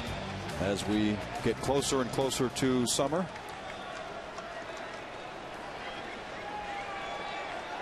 To this point, Brian Talent has outpitched CC Sabathia. The Jays with 2 runs on 4 hits. New York with a run on 3 hits.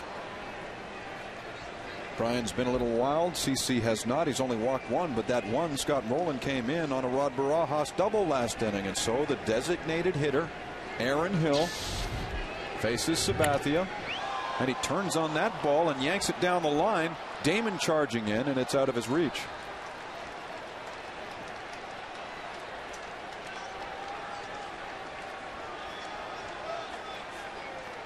Aaron is the team leader with 9 home runs. His latest came in that classic game on Tuesday, an 8th inning shot off A.J. Burnett that made a winner of Roy Halladay. Doc is now 7-1 on the year.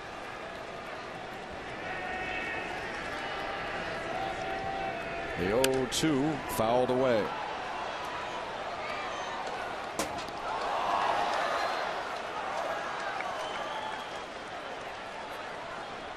Like Brian Talent, Aaron also went to Louisiana State. He was taken with the 13th overall choice in the 2003 draft.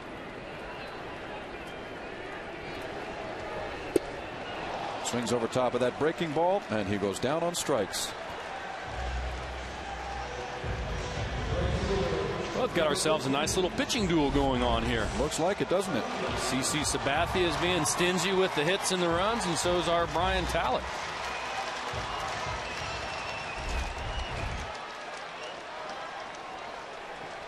Here's Alex Rios again, who went deep his last time up. Well, you wouldn't expect it when you look at this matchup on paper. Oh, if you started the season saying, well, you're going to have Brian Talent have to match up against CC Sabathia. Here's what Alex did in the 4th inning. A low ball hitter, low fastball.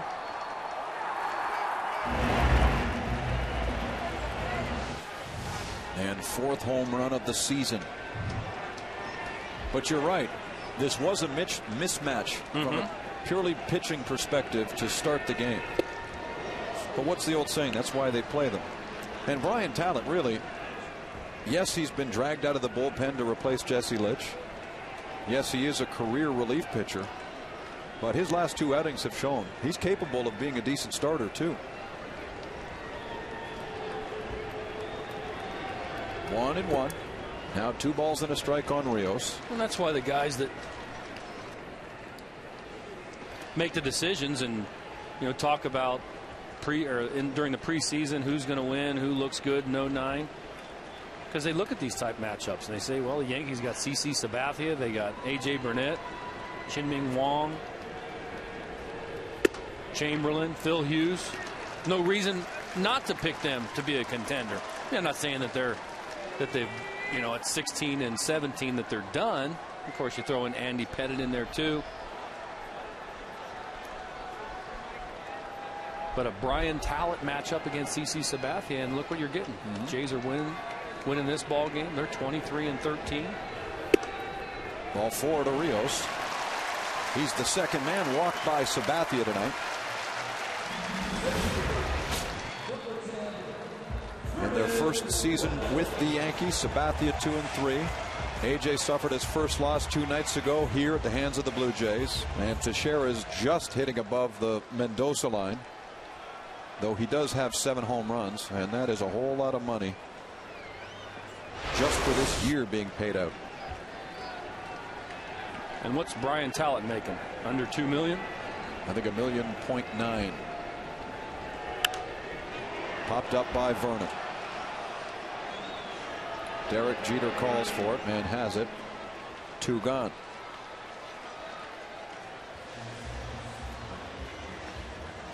At least he didn't break his bat that time. That was a scary scene when he came up in the 4th inning, and the barrel of his bat came around his left shoulder and ended up about 2 rows deep in the behind the Blue Jays dugout.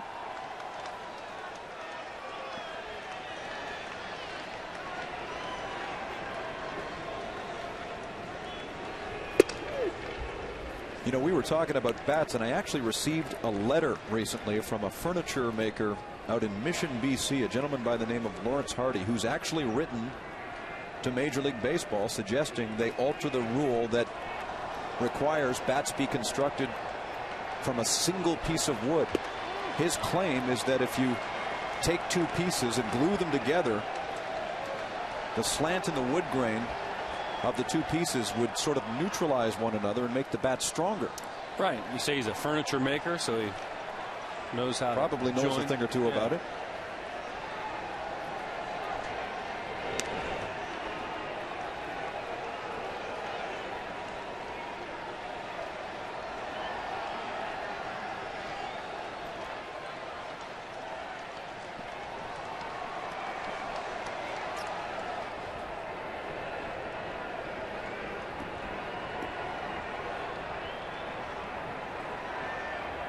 Bautista struck out twice. 1-1 is the count here. Rios is gone, and it's fouled away.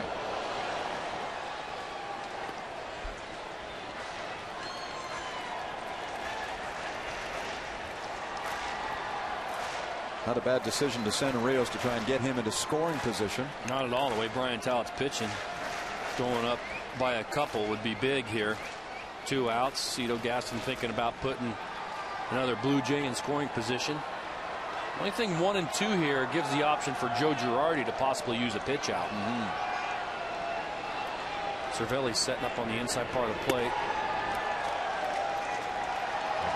And I say that because a guy, once you see the catcher kind of creeping in on the inside part of the plate, you know that's not going to be a pitch out. If it was a pitch out, you would see the catcher kind of set up down the middle or even cheat his body away. 2-2 here now. You don't pitch out. You might throw over to first base. Yeah, he gave him the thumb. I think that's the throw over.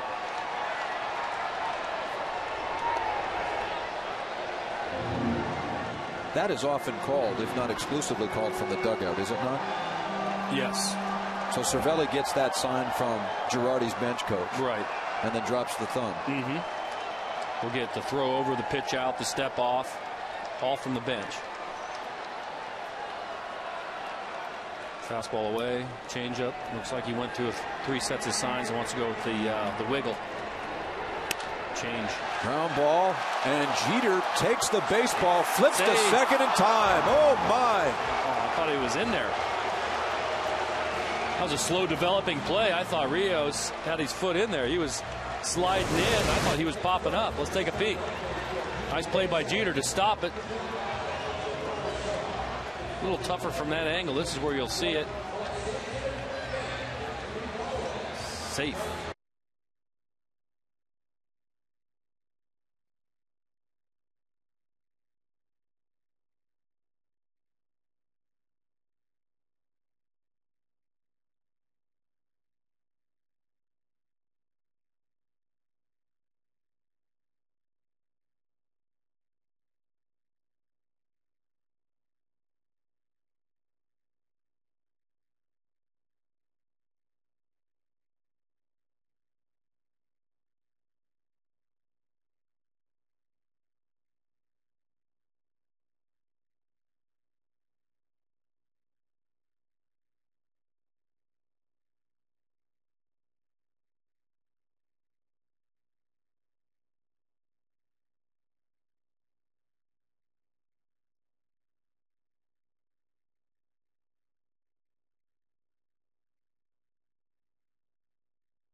Canada Trust Comfort Zone. On the left there is Lee Evans, wide receiver. And on the right, Trent Edwards, quarterback for the Bills. Hello, gentlemen.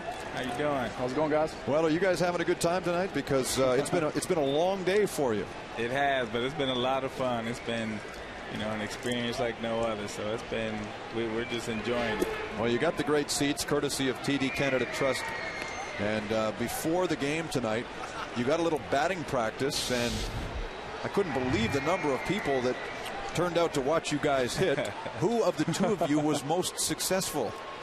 We'll say it's a tie, but guys, I don't know if you guys see any footage of Lee hitting any home runs up there, do you? I know there's some shots of me doing it. Here's Trent. Here's Edwards right here.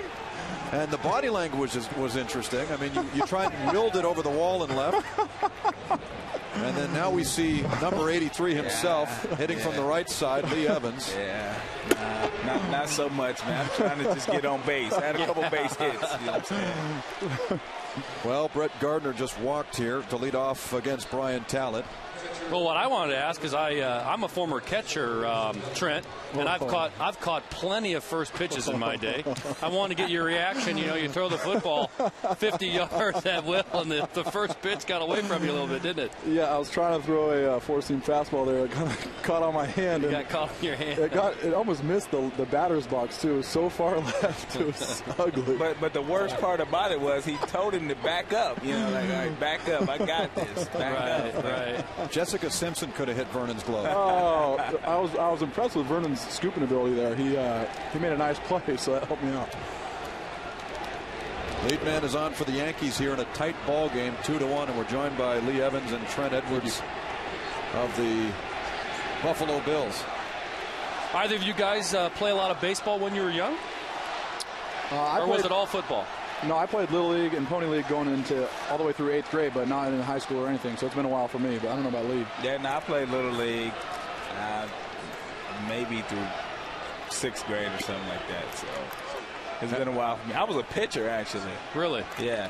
So batting wasn't my strong suit. And Lee, you grew up in Cleveland and went to high school, the same high school as an Academy Award-winning actress, did you not? Yes, indeed. Halle Berry.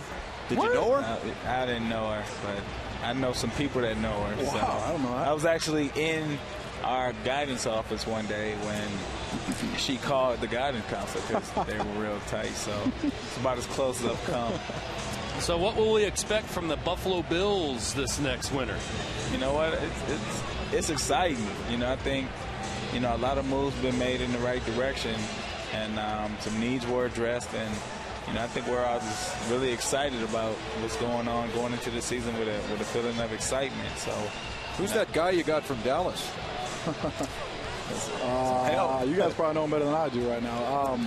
No, to be honest, guys, we play in a tough division. We got to play all those AFC teams twice. We got to play the Patriots starting opening night, Monday night against them at Foxborough. So, we started off the season pretty well last year, and we kind of hit a tough patch there in the middle of the year and finished off decent. But, we got to put together a 16-game season and start winning some football games here pretty soon. Well, here's a 1-0 pitch to Cervelli, who tries to bunt it, but not successfully. It's fouled away. Lee, I must ask you, with the acquisition of Terrell Owens, do you think that might open up a little bit of space in the backfield for you?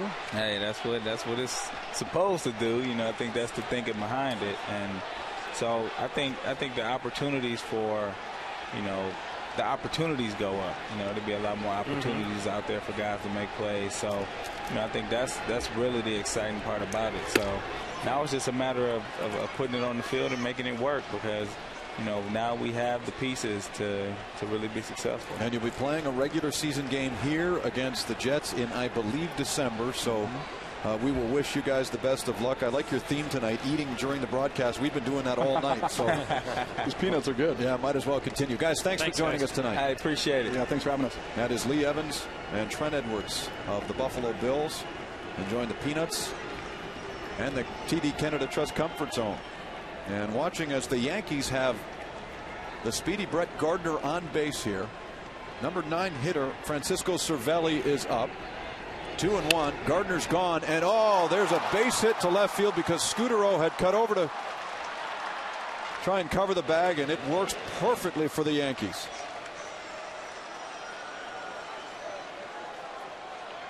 That's exactly how it's supposed to go if you're the hitting team. That's the way you draw it up on a hit and run. There goes Gardner, hit and run. Marco Scudero switches up the coverage and goes ahead and he's going to take the throw at second base, and Cervelli hits the baseball right past him. Typically what you would have is you'd have the second baseman cover, thinking that on a hit and run that they would try to hit the ball the other way, but Scudero goes ahead and tries to cover, and it backfires. Cito Gaston comes out, and he's already called for the right-hander Jason Frazier to face Derek Jeter. So the night comes to an end for Brian Talent with 2 on and nobody out in the 7th. The Jays holding a slim 2-1 lead. Frazier will come in now and deal with Jeter.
Brian Talent is out, and Jason Frazier, who's been terrific this year, comes into the game with his 0.71 ERA. So he's just allowed 1 run over his last 14 appearances. 7 hits and 12 2/3 innings pitched, and he's earned himself to be the go-to right-hander for Cito Gaston in a tight spot here. Perfect hit and run executed by the Yankees. Counts 2-1. Got a speedy guy at first base. Why not send him? Little base hit bingo with Marco Scudero trying to cover. Works out perfect. And so that gives New York the opportunity, with nobody out, to tie this ball game. Gardner now 90 feet away, and one of the game's great hitters at the plate. And one of the game's great contact hitters, even though he struck out his last at bat. This situation here with first and third, nobody out, you want to have a contact hitter up the plate, and that's what the Yankees got right now. And perhaps Cito Gaston was looking at the numbers when he brought in Jason Frazier, because Frazier has held Jeter to a 188 batting average in his career. Just 3 hits in 16 attempts against Frazier.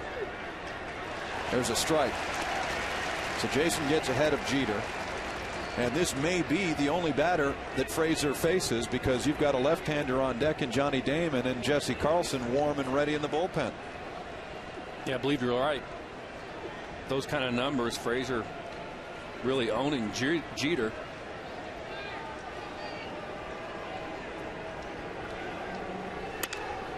He inside out that ball, and it's into right field, a base hit. Gardner comes home and ties the game, and you talked about it earlier. Classic inside out. Wow. Derek Jeter right there. Fastball inside, pulls his hands in and shoots the ball the other way.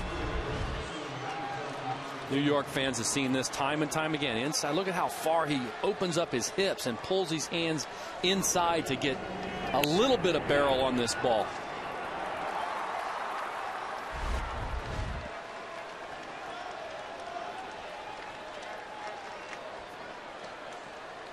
Clutch base hit. We are now tied at 2, and there's the situation.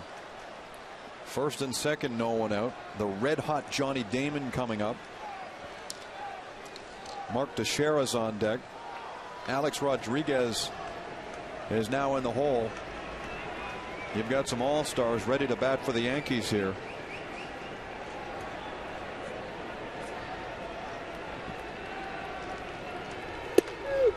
Strike one.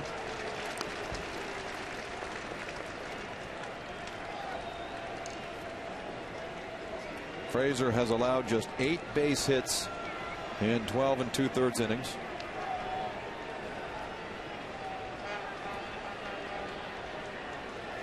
The 0-1 pitch on the way to Damon. A swing and a miss. So he's 0-2. Hey, you don't bring in Jesse Carlson in this situation. You've got him warmed up down there, but he'd only face one batter himself. He'd face Johnny Damon. Then you'd have to pull him out because you've got the switch hitter and Teixeira after Damon. Then you got Alex Rodriguez, a right-handed batter. Jason Frazier's going to have to buckle up and get some out here because he's not going to get any help until you get maybe to Matsui, maybe to Cano. So he's got 3 or 4 hitters here. Strike 3. Damon's gone looking.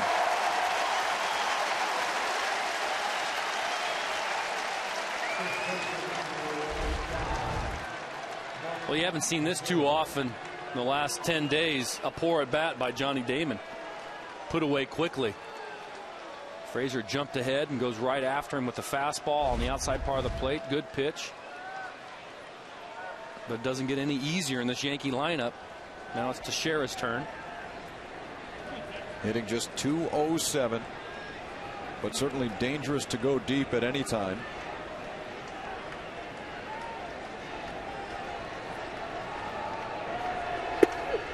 Breaking ball in for a strike. Frazier, as you probably know, has added a 3rd pitch. He's a fastball, slider, and now changeup guy.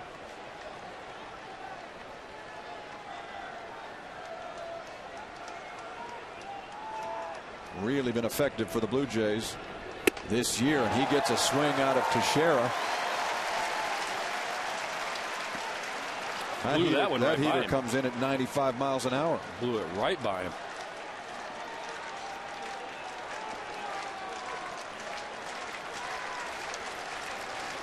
So what do you throw him on 0-2 if you're catching tonight? Not a strike. Pitcher's pitch. Down and away. Breaking ball in the dirt or fastball up and in. 0-2. You've got all sorts of spots you can go. The one thing you don't want to do is make some sort of silly mistake and hang a breaking ball or miss location with a fastball over the heart of the plate. That's a fastball in. You talk about the Yankees pitching problems this year, their bullpen in specifically, but hitting with runners in scoring position has been a problem too.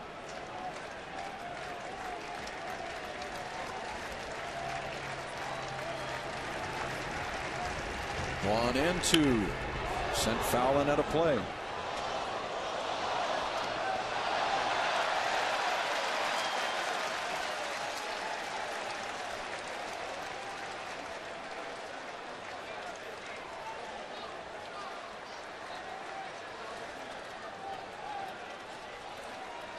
So he started him off with a breaking ball. Blew a fastball past him on the 2nd pitch. Threw a fastball inside on the 3rd pitch. Another fastball fouled away.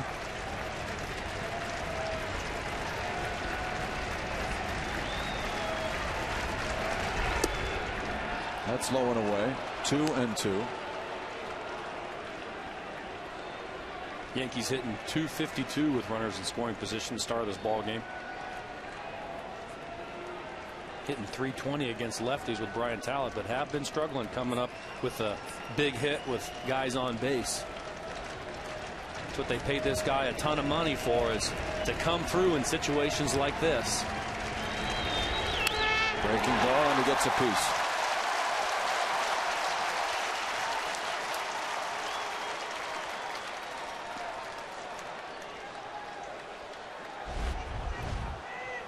Breaking ball hangs a little bit. It's a little bit high. Teixeira has a nice hack at it, fouls it off. Jason Frazier would like to have that ball down. Breaking ball up around a hitter's eyes is trouble.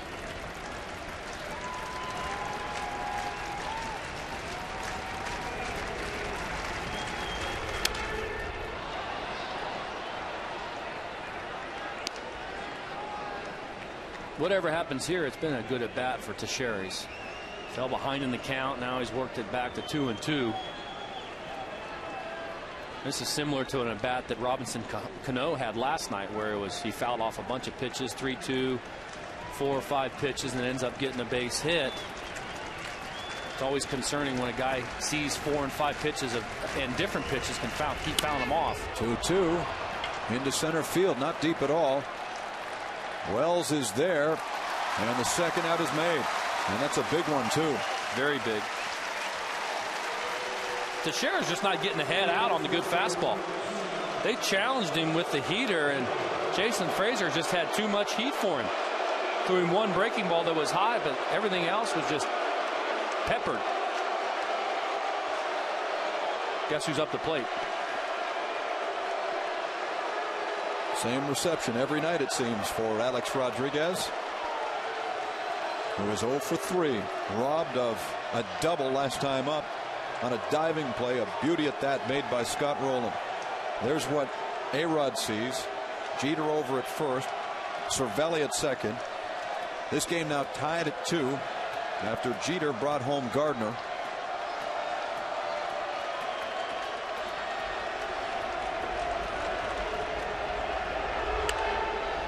Fouled back 0-1.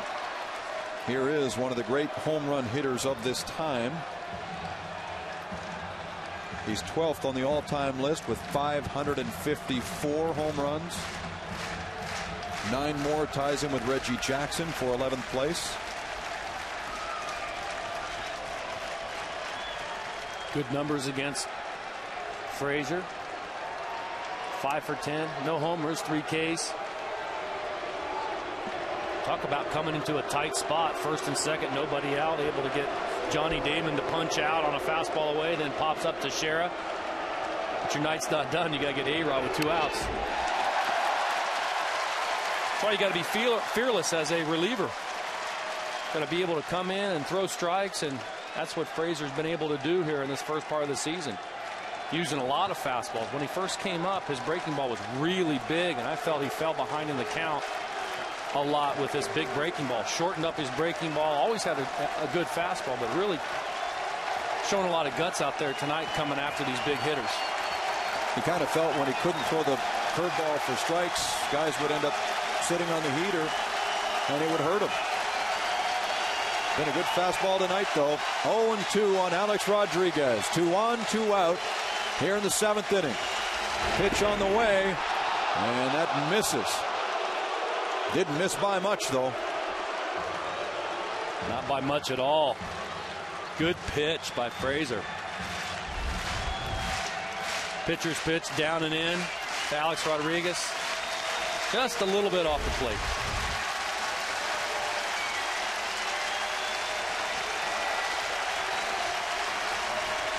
A-Rod's locked in. Here comes Frazier. Ball 2.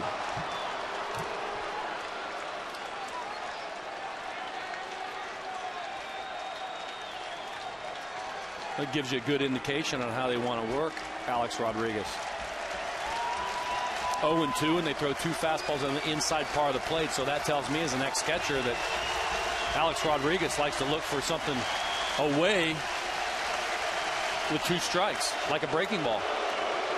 And a lot of times that's when you're a big-time hitter like Rodriguez, Barry Bonds, of course, half the lineup for the Yankees, is that teams will jump ahead of you, and if they get ahead in the count, they want to just flip you a bunch of junk. So these big-time hitters start becoming very good breaking ball hitters. So what do you do to combat that is that you pitch away early, and then you really crowd them late in the count, and that's what Jason's doing right now to A-Rod.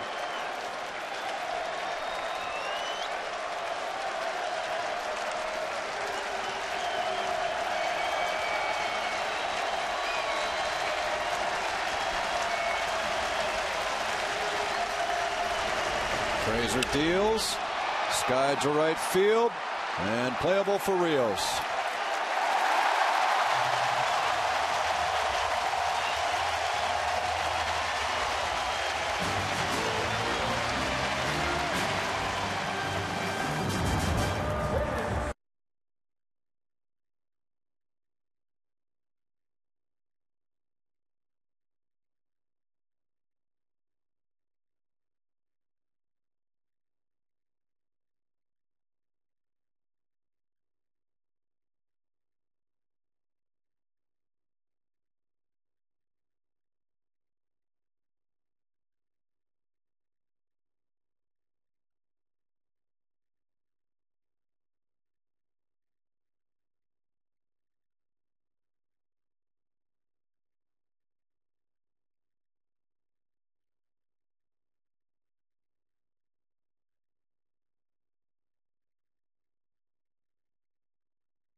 To a degree in favor of the Yankees last night, but this has been a pitcher's duel. Well-pitched ball game. CC Sabathia has lived up to the billing, throwing well for the Yankees, but the two Blue Jays guys, Brian Talent backing up a couple strong outings with another 6+ strong innings tonight. And how about the job Jason Frazier does getting out of the top of the 7?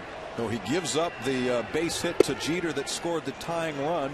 He managed to strike out Damon and got flyouts from Teixeira and Rodriguez. 3 very dangerous hitters, and that preserves the tie and gives the Blue Jays a chance in the bottom of the 7th here to try and get it back as Sabathia faces Scott Rowland. Rowland sends this ball out of play. Rowland's 0 for 1. He walked and scored in the 5th inning. He'll be followed by Kevin Millar and then Rod Barajas. We certainly thank you for joining us tonight on Sportsnet for this final game of a 3-game series. 0-2, Sabathia to Rowland inside. The Jays start a 4-gamer with Chicago tomorrow night. John Danks will be on the hill for the White Sox. Brett Cecil makes his 3rd big league start. And then we're back on the air Saturday as Bartolo Colon faces rookie Robert Ray. 2-2.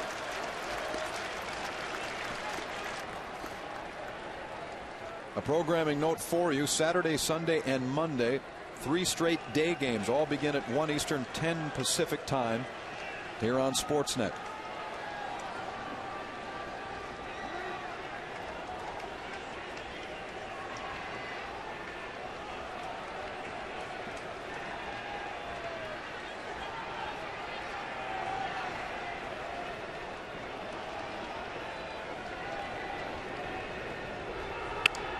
Check swing, and that's down the line and foul.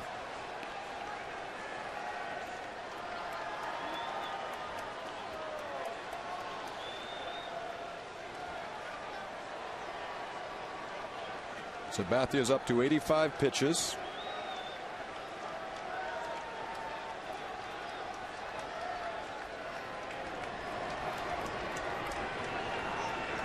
Here's the 2-2. Line to left field and well hit. Damon can't get there. Takes a wild bounce, and Rowland has a double.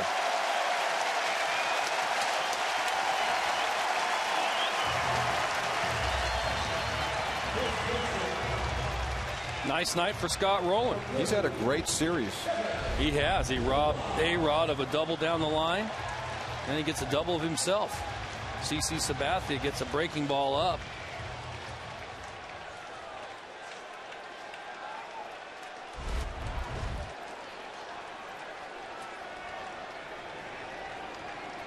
Roland now 6 for 10 in this 3-game set. And quickly gets into scoring position. Kevin Millar sees a ball down. Millar's 0 for 2, flying out and striking out. Playing a bit of a part-time role with the Jays, getting in to face left-handers.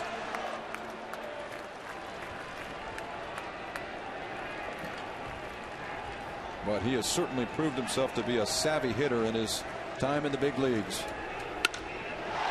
Hits this one high and deep to center field. Gardner backs up. Roland tags. And he's off to third.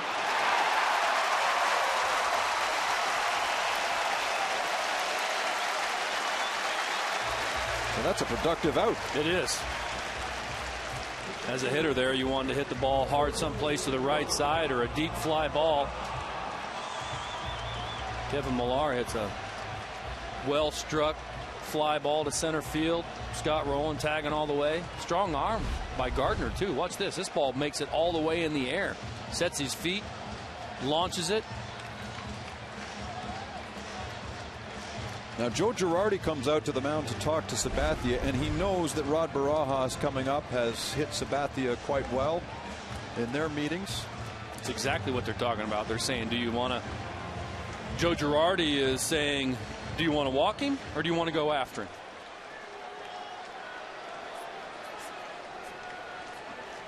I'd walk him. That's exactly what they're going to do.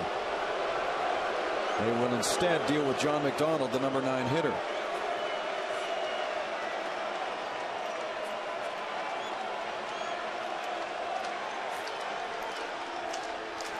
Well, it was Barajas who doubled and drove in a run in the 5th, driving one deep to right center field.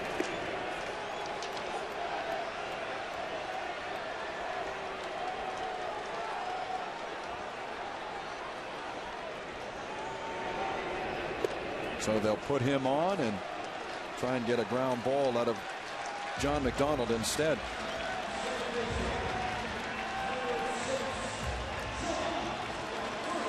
I don't know if Cito would do it, but it'd be a good time for a squeeze play. I was just thinking along those lines as Travis Snyder looks on. He normally hits in the number 9 spot. Well, with Snyder being a left-handed batter, you've got Lyle Overbay on the bench, lefty. Adam Lynn on the bench, lefty. CC Sabathia, of course, very tough on left-handed batters. Cito Gaston's going to stick with McDonald here.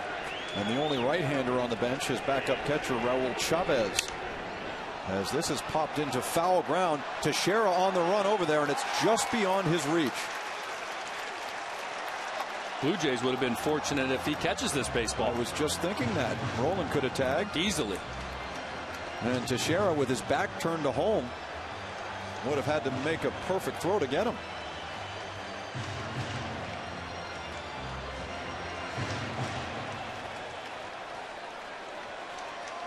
So it's one strike on McDonald. Barajas at first. Roland 90 feet away at third.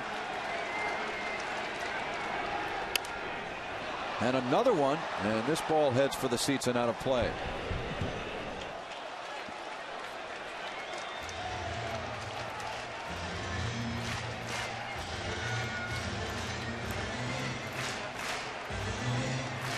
Johnny Mack in his first starting assignment of the year is 1 for 2. He's singled against Sabathia in the 5th inning.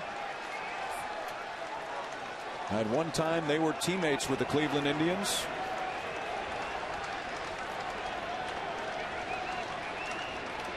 Oh, 2. Swing and a miss, and McDonald strikes out.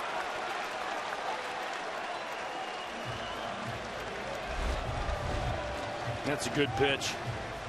Went with a bigger breaking ball there and kept it down, and Johnny Mack swings over the top. Disappointed with the at-bat. Had a couple fastballs to hit. Wasn't able to get the head out and fouled him towards the right side. It's a tough assignment when you're facing CC Sabathia and you're sitting 0-2. Try to make contact.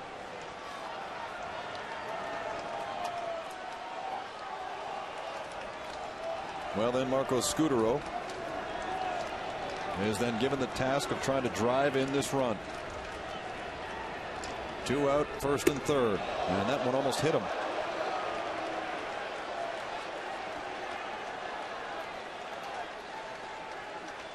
Marcos hitting .308 this year with runners in scoring position and 2 out.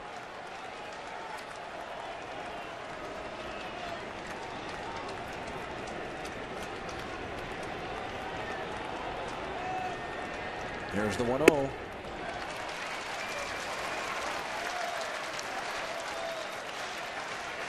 Jesse Carlson adjusting the pant leg. He's been up for a while now.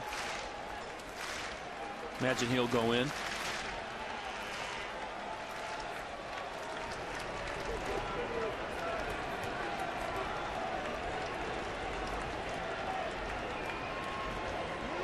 And Scutaro backs out, scheduled for the Yankees in the top of the 8th inning. Left-handed hitting Hideki Matsui, a switch hitter in Nick Swisher, and another lefty, Robinson Cano. First, Sabathia has to get out of this. 2-0 to Scutaro, and that's up for ball 3. So one more pitch out of the strike zone, and Sabathia will have to face the Blue Jays' best hitter. Mind you, Aaron Hill is 0 for 3 tonight and is feeling a little sore around the left shin, but he awaits on deck, watching this with interest.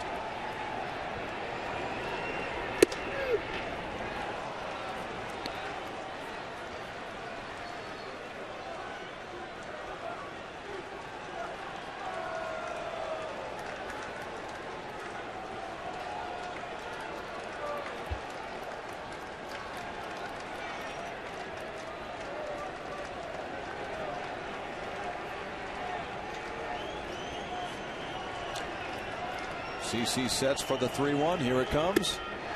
In for ball 4. Seemed to trip off the mound, too. Bases loaded now.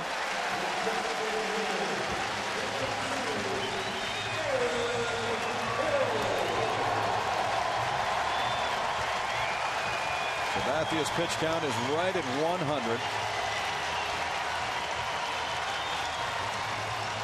Right man, right spot for the Toronto Blue Jays. Aaron Hill going to get a chance.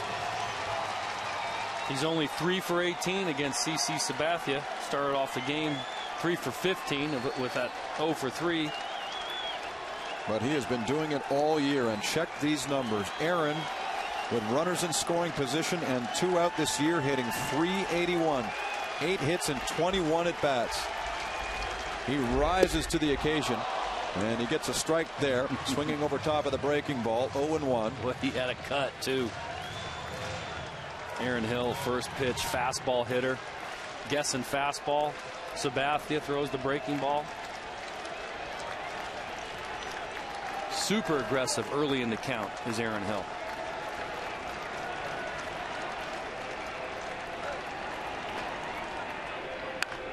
That's a ground ball picked up by Rodriguez. The toss to second, and they get out of it, leaving the bases loaded.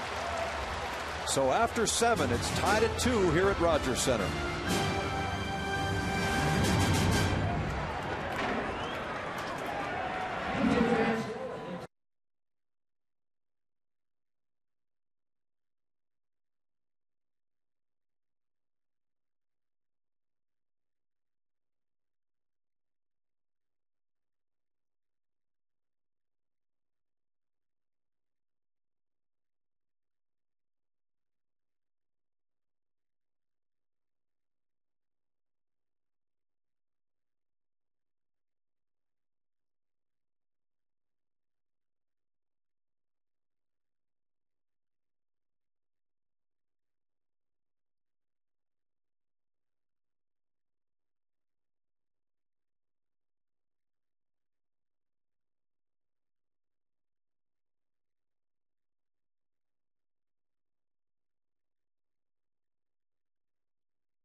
The Yankees and Blue Jays deadlocked at 2. Tuesday night was an absolute classic. Roy Halladay, a complete game victory over A.J. Burnett and the New Yorkers.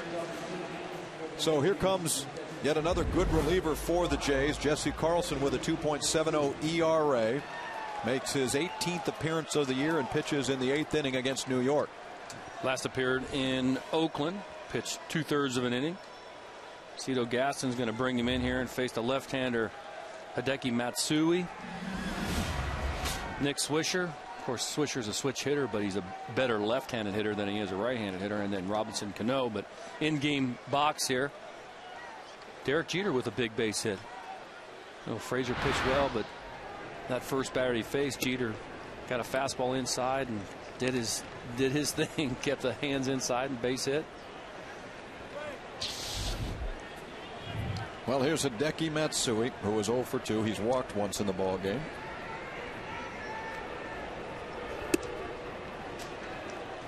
And to be a left-handed hitter facing Jesse Carlson, it must be so difficult to pick up the baseball. Well, when you watch him, looks like he's jumping right towards the first base line. Then he throws across his body. Look where his body ends up after he delivers the baseball.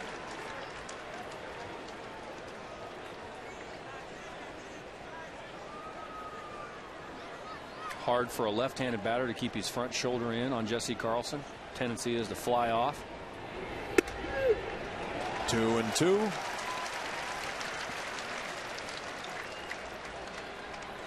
Jesse pitched brilliantly last year.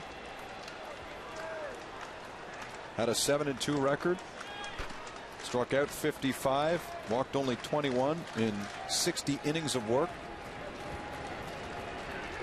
2-2 pitch laced foul down the line.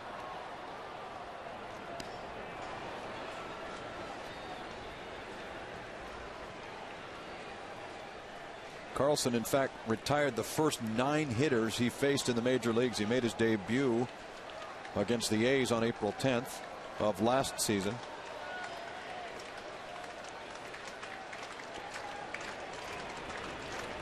Matsui the hitter. Here comes the 2-2 pitch. And it's drilled to center field. Rios chasing it down. And that ball is gone. A home run. And now the Yankees lead. Hideki Matsui's 4th of the season, and the New Yorkers are on top 3-2. You don't know how tough this is to hit this type of lefty. Slider. Stays on it.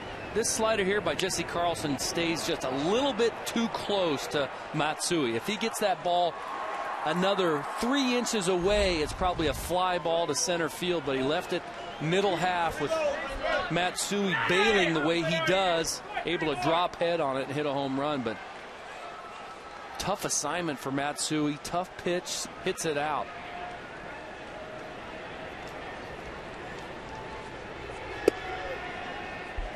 Strike 1 to Nick Swisher.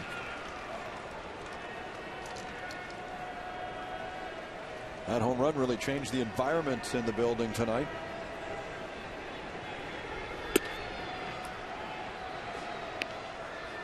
And so Carlson now battles the switch hitter.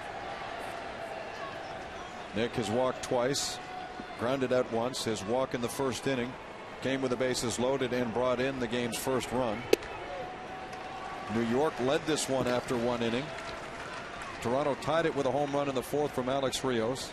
The Jays took the lead in the 5th. And then the Yankees came back to tie last inning and now lead by a run here in the 8th.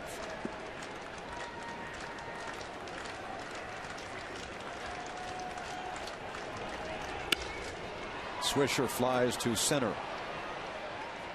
And he's the first out.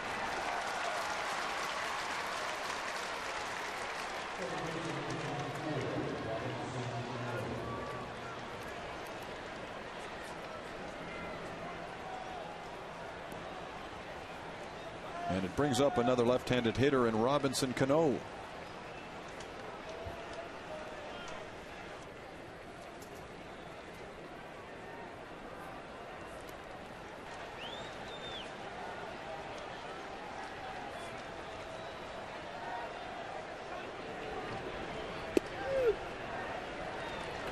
Jesse took the loss in Minneapolis on the 14th of April, a month ago tonight. Gave up a 2-out double to Joe Creedy in the 11th inning. And that scored Justin Morneau with the winning run.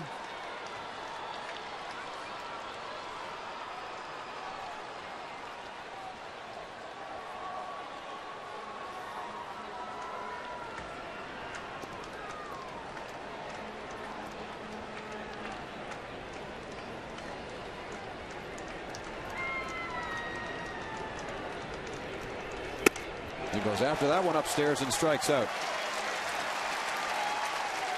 Cano's gone, 2 away. And Brett Gardner due to hit. There's this crossfire fastball. Jesse Carlson lets this one go with a little anger on it.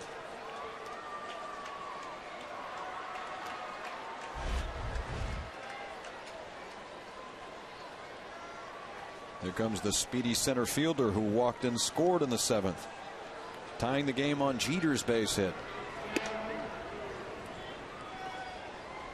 Had a career night last night with his first ever home run. That came off Scott Richmond.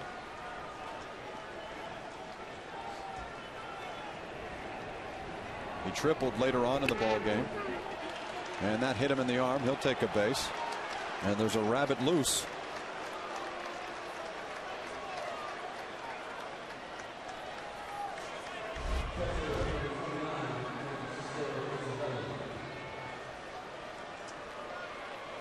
Fastball just nicks his forearm. Now, of course, if he holds up his swing, but if he would not check swing it and take a full hack there, that's a strike. But he was able to hold up. Ball did nick him on the forearm.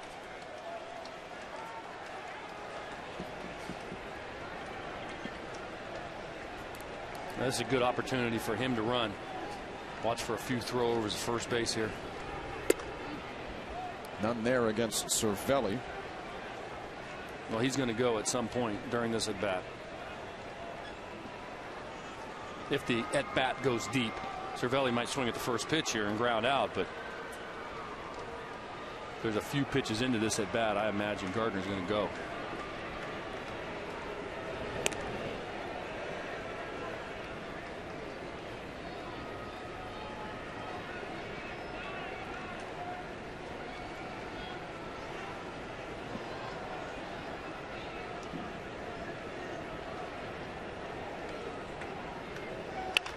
Cervelli lines to left field. That's a base hit. So the backup catcher has 2 hits tonight. And it's first and second New York.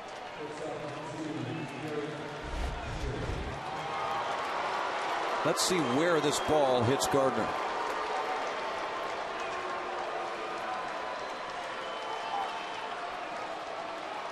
Well, it seemed to graze his left bicep, just along the side. Just ruffled the uniform. Just barely. And with Derek Jeter coming to the plate, Cito Gaston goes to the bullpen once again. Brandon Lee comes on, and with that, we'll take a short break and return to Rogers Center.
inning, and he's on to make his 15th appearance of the season, and he will face Derek Jeter.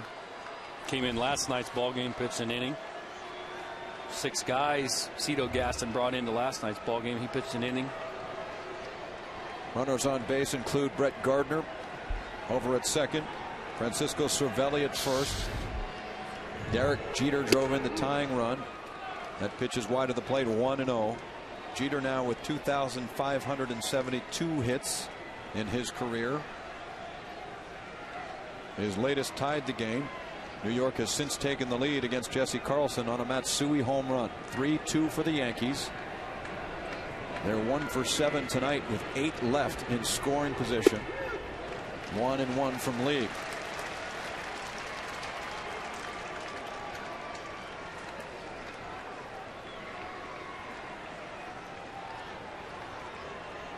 Brandon has allowed 9 earned runs over 16 2/3 this year. It's been a little wild in the early going. There's an easy ground ball, and Scudero combines with McDonald to get the force. That ends the top of the 8th inning, but in it the Yankees take a 1-run lead.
The Rios bobblehead, and it's also Fan Photo Day presented by Henry's. So 2 hours before game time, you're allowed to go out onto the field and take pictures of your favorite Jays. You must have a ticket to enter, and you must bring your own camera. The gates will open at 11 a.m. local time for a 1:07 first pitch. There's the new right fielder for the Yankees. Melky Cabrera replaces Nick Swisher. And in the bottom of the 8th inning, the 3, 4, and 5 hitters face CC Sabathia. And the biggest out this inning for CC Sabathia will be this batter, the first batter. Rios 2 for 2 already. We've already talked about how well he's hit the ball off of him.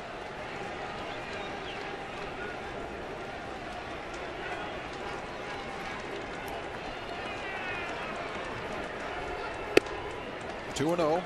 Alex singled to right field on a blooper in the first inning. Hit his 4th home run of the year in the 4th inning. That was a line drive shot to center field, and then walked in the 6th, so he's reached 3 times and has a favorable count here at 2-0. Sabathia and Cervelli take too much time, so he backs out.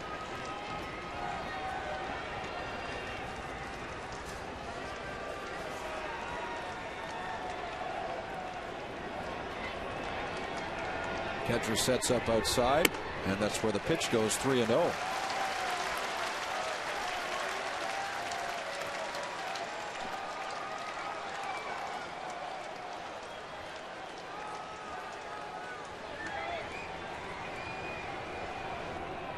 Here are the Jays trying to get that run back in the 8th inning.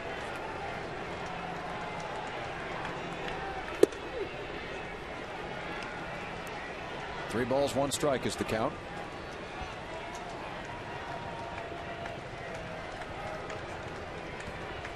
Vernon Wells is on deck, hitless in 3 trips.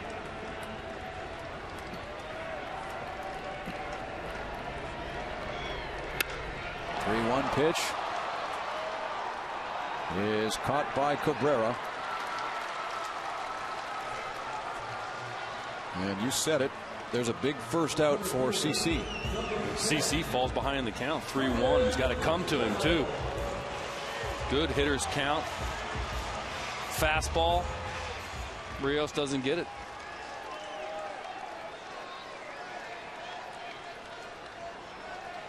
Let's see what Vernon can do with one away.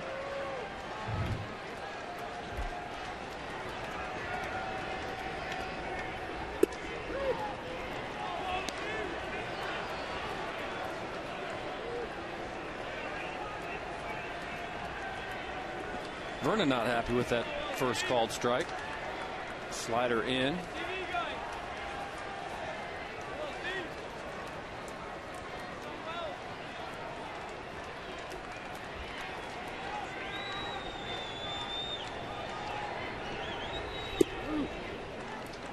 There's ball 1. It's been an interesting strike zone tonight from Mike Riley.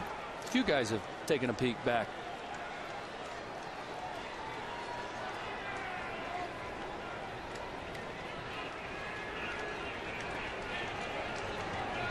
There's the 1-1 pitch.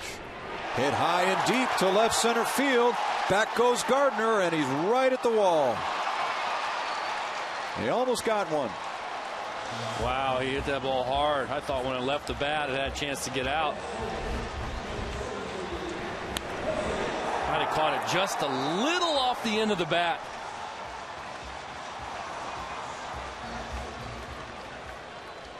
It's one of those balls, too, Jamie, that if the dome is closed, does it carry better? You tell me. Well, typically, it does carry better to that. Like I said, the power alleys in center field carries better when it's closed. Swing and a miss from Jose Bautista. For some reason, the wind kind of comes over the top of this place, catches that big, massive area in center field and shoves the ball down. A scorcher to first, picked up by Teixeira. He makes the play himself, and CC gets a 1-2-3 8th inning. Off to the 9th with New York ahead by 1.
And it's on tonight here on Rogers Sportsnet, a 3-2 Yankee lead entering the 9th inning. Scott Downs becomes the 5th pitcher of the night for the Blue Jays. Scott Downs, 2.2 ERA, 15 games, 3 save opportunities, 3 out of 3. Good opposing average, and a guy that's going to, looks like, get even more opportunities to save games while B.J. Ryan comes up. They're going to start B.J. off in the bullpen as a middle reliever or setup. Let Scott keep trying to close games out. But in this situation here, when you're down by a run, why not bring in your closer, try to keep it there in the top of the ninth?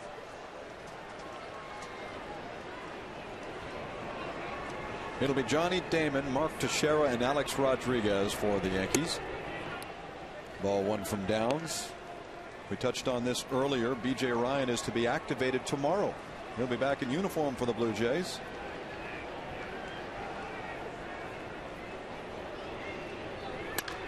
There's a chopper to first taken by Millar, and Damon is erased.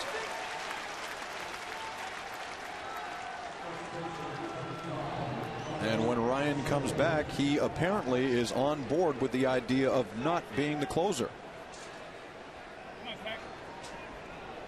There is the man who assumes the role until he fails. Yeah, I wouldn't really read a whole lot into it. The guy has had some problems with his arm, B.J. Ryan. He had something going on early in the season. Guys were hitting him. Why not send him down, try to find himself, bring him back up, and don't put a ton of pressure on him and say, hey, you got to start saving ball games right away. Working back into it. You've got a guy like Scotty Downs that is a veteran that can get both righties and lefties out and has some experience saving ball games. Keep it as is. You're 23-13. Good breaking ball. He gets a swing. There's one of the greats right there. Yeah, one of the greatest all-time closers for the New York Yankees and maybe of all of baseball ever. Looking like he's preparing. I was wondering if CC Sabathia would try to go out and get the complete game, but when you got a guy like Mariano Rivera in the bullpen, I would imagine Joe Girardi's going to go to Mo. I believe, though, Sabathia's pitch count at this point is 113. Yeah, that's quite a few. Actually, 112. I would suspect that that's it. 2-1. Now 3 balls and a strike to Teixeira.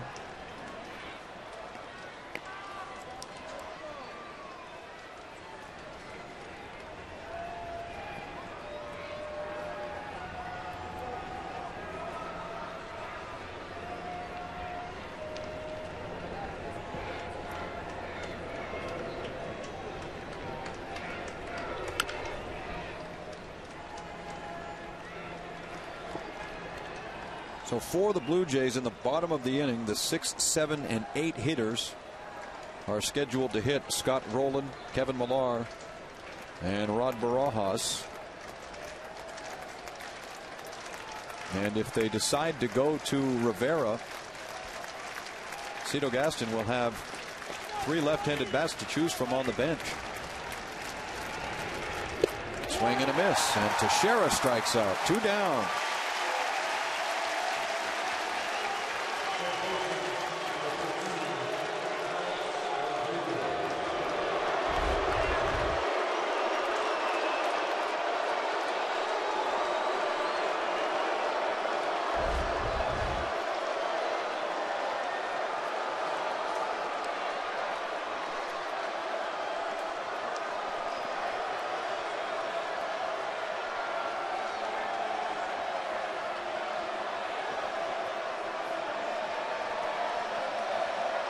Here's A-Rod.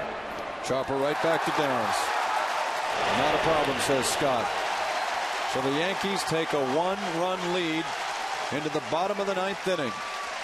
CC's got the jacket on. His night is done. He'll watch the rest of this one on Rogers Sportsnet.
Commentator clothing is provided in part by Z Zenya.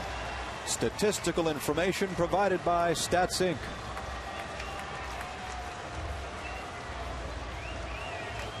Here's perhaps the greatest closer of them all, Mariano Rivera. He of 488 career saves, the most ever in American League history, and second most all-time behind Trevor Hoffman's 560. Although this year, despite the fact he's saved 6, he's certainly given up his share of hits, 15 of them in 12 1/3.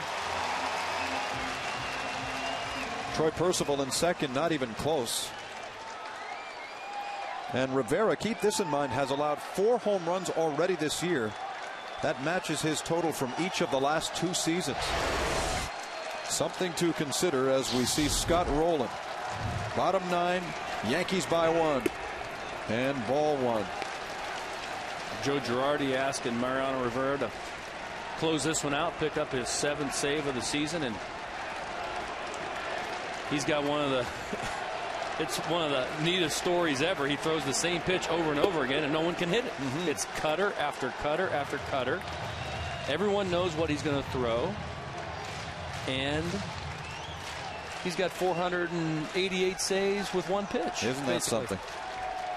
And what's so tough about it? It rides in. It's not only a cutter, it's like a sailor. Typically cutters will, as they're coming in, they'll have a little bite and tilt downward. His seems like it almost stays on the same plane as the fastball and moves up. It sails. It's a trick pitch that he has developed and has. Here's a ground ball for Cano, and Roland is erased 4-3. Just his natural arm motion, the way he throws across his body, and he probably it's like a four-seamer. He holds it just maybe a little offset the four-seamer and just slides into right-handed batters away from, or slides into left-handed batters away from righties. There's a guy that's had a little bit of success against Mariano Rivera. It's been Kevin Millar. He's got a home run in 20 at-bats, 6 hits, hitting .300 against him.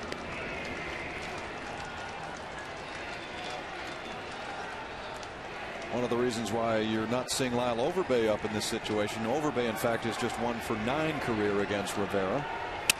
Here's a busted bat, and Rivera has an easy time of it, 2 away. And I believe Mariano Rivera is the only man left in the major leagues that wears the number 42, which was retired, I think, in '97 in honor of Jackie Robinson. But it's one of those grandfather rules where he well, here's the grip. Wear it. Yeah, we're checking out the grip of Mariano Rivera, where it's if you can tell on my fastball, where what he would do is you offset the pitch. Do you see how I've got a little bit more sticking out on this side? And a lot of guys with these good cutters, they'll just offset the ball in their hand and throw the fastball off that, and the ball will sail into the lefty away to the righty. A strike to Barajas.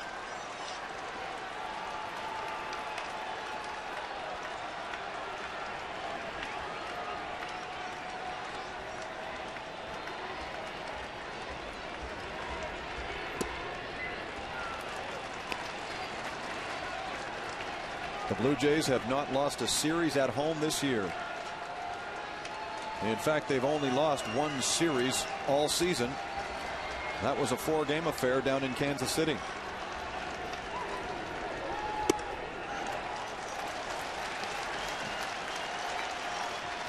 There's one spot that Rod Barajas can hurt Mariano Rivera, and that's that down and in spot. He hits that pitch very well. Rivera's going to try to keep this cutter away from him, because the only pitch that he'd worry about is that down and in that could be a home run. There's a big cut. Yeah. A home run cut, 2-2. Definitely. And if Rod Barajas can get aboard here, Adam Lind has come into the on-deck circle to bat for John McDonald.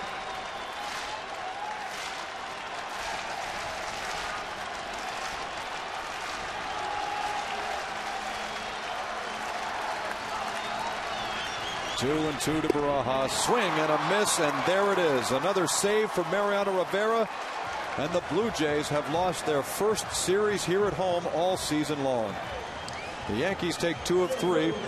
And now the Blue Jays get set to host the Chicago White Sox. For Darren Fletcher and Scott Carson, I'm Jamie Campbell. Thanks so much for joining us tonight. Time now for the Memorial Cup preview show on Sportsnet. Good night and thanks for watching.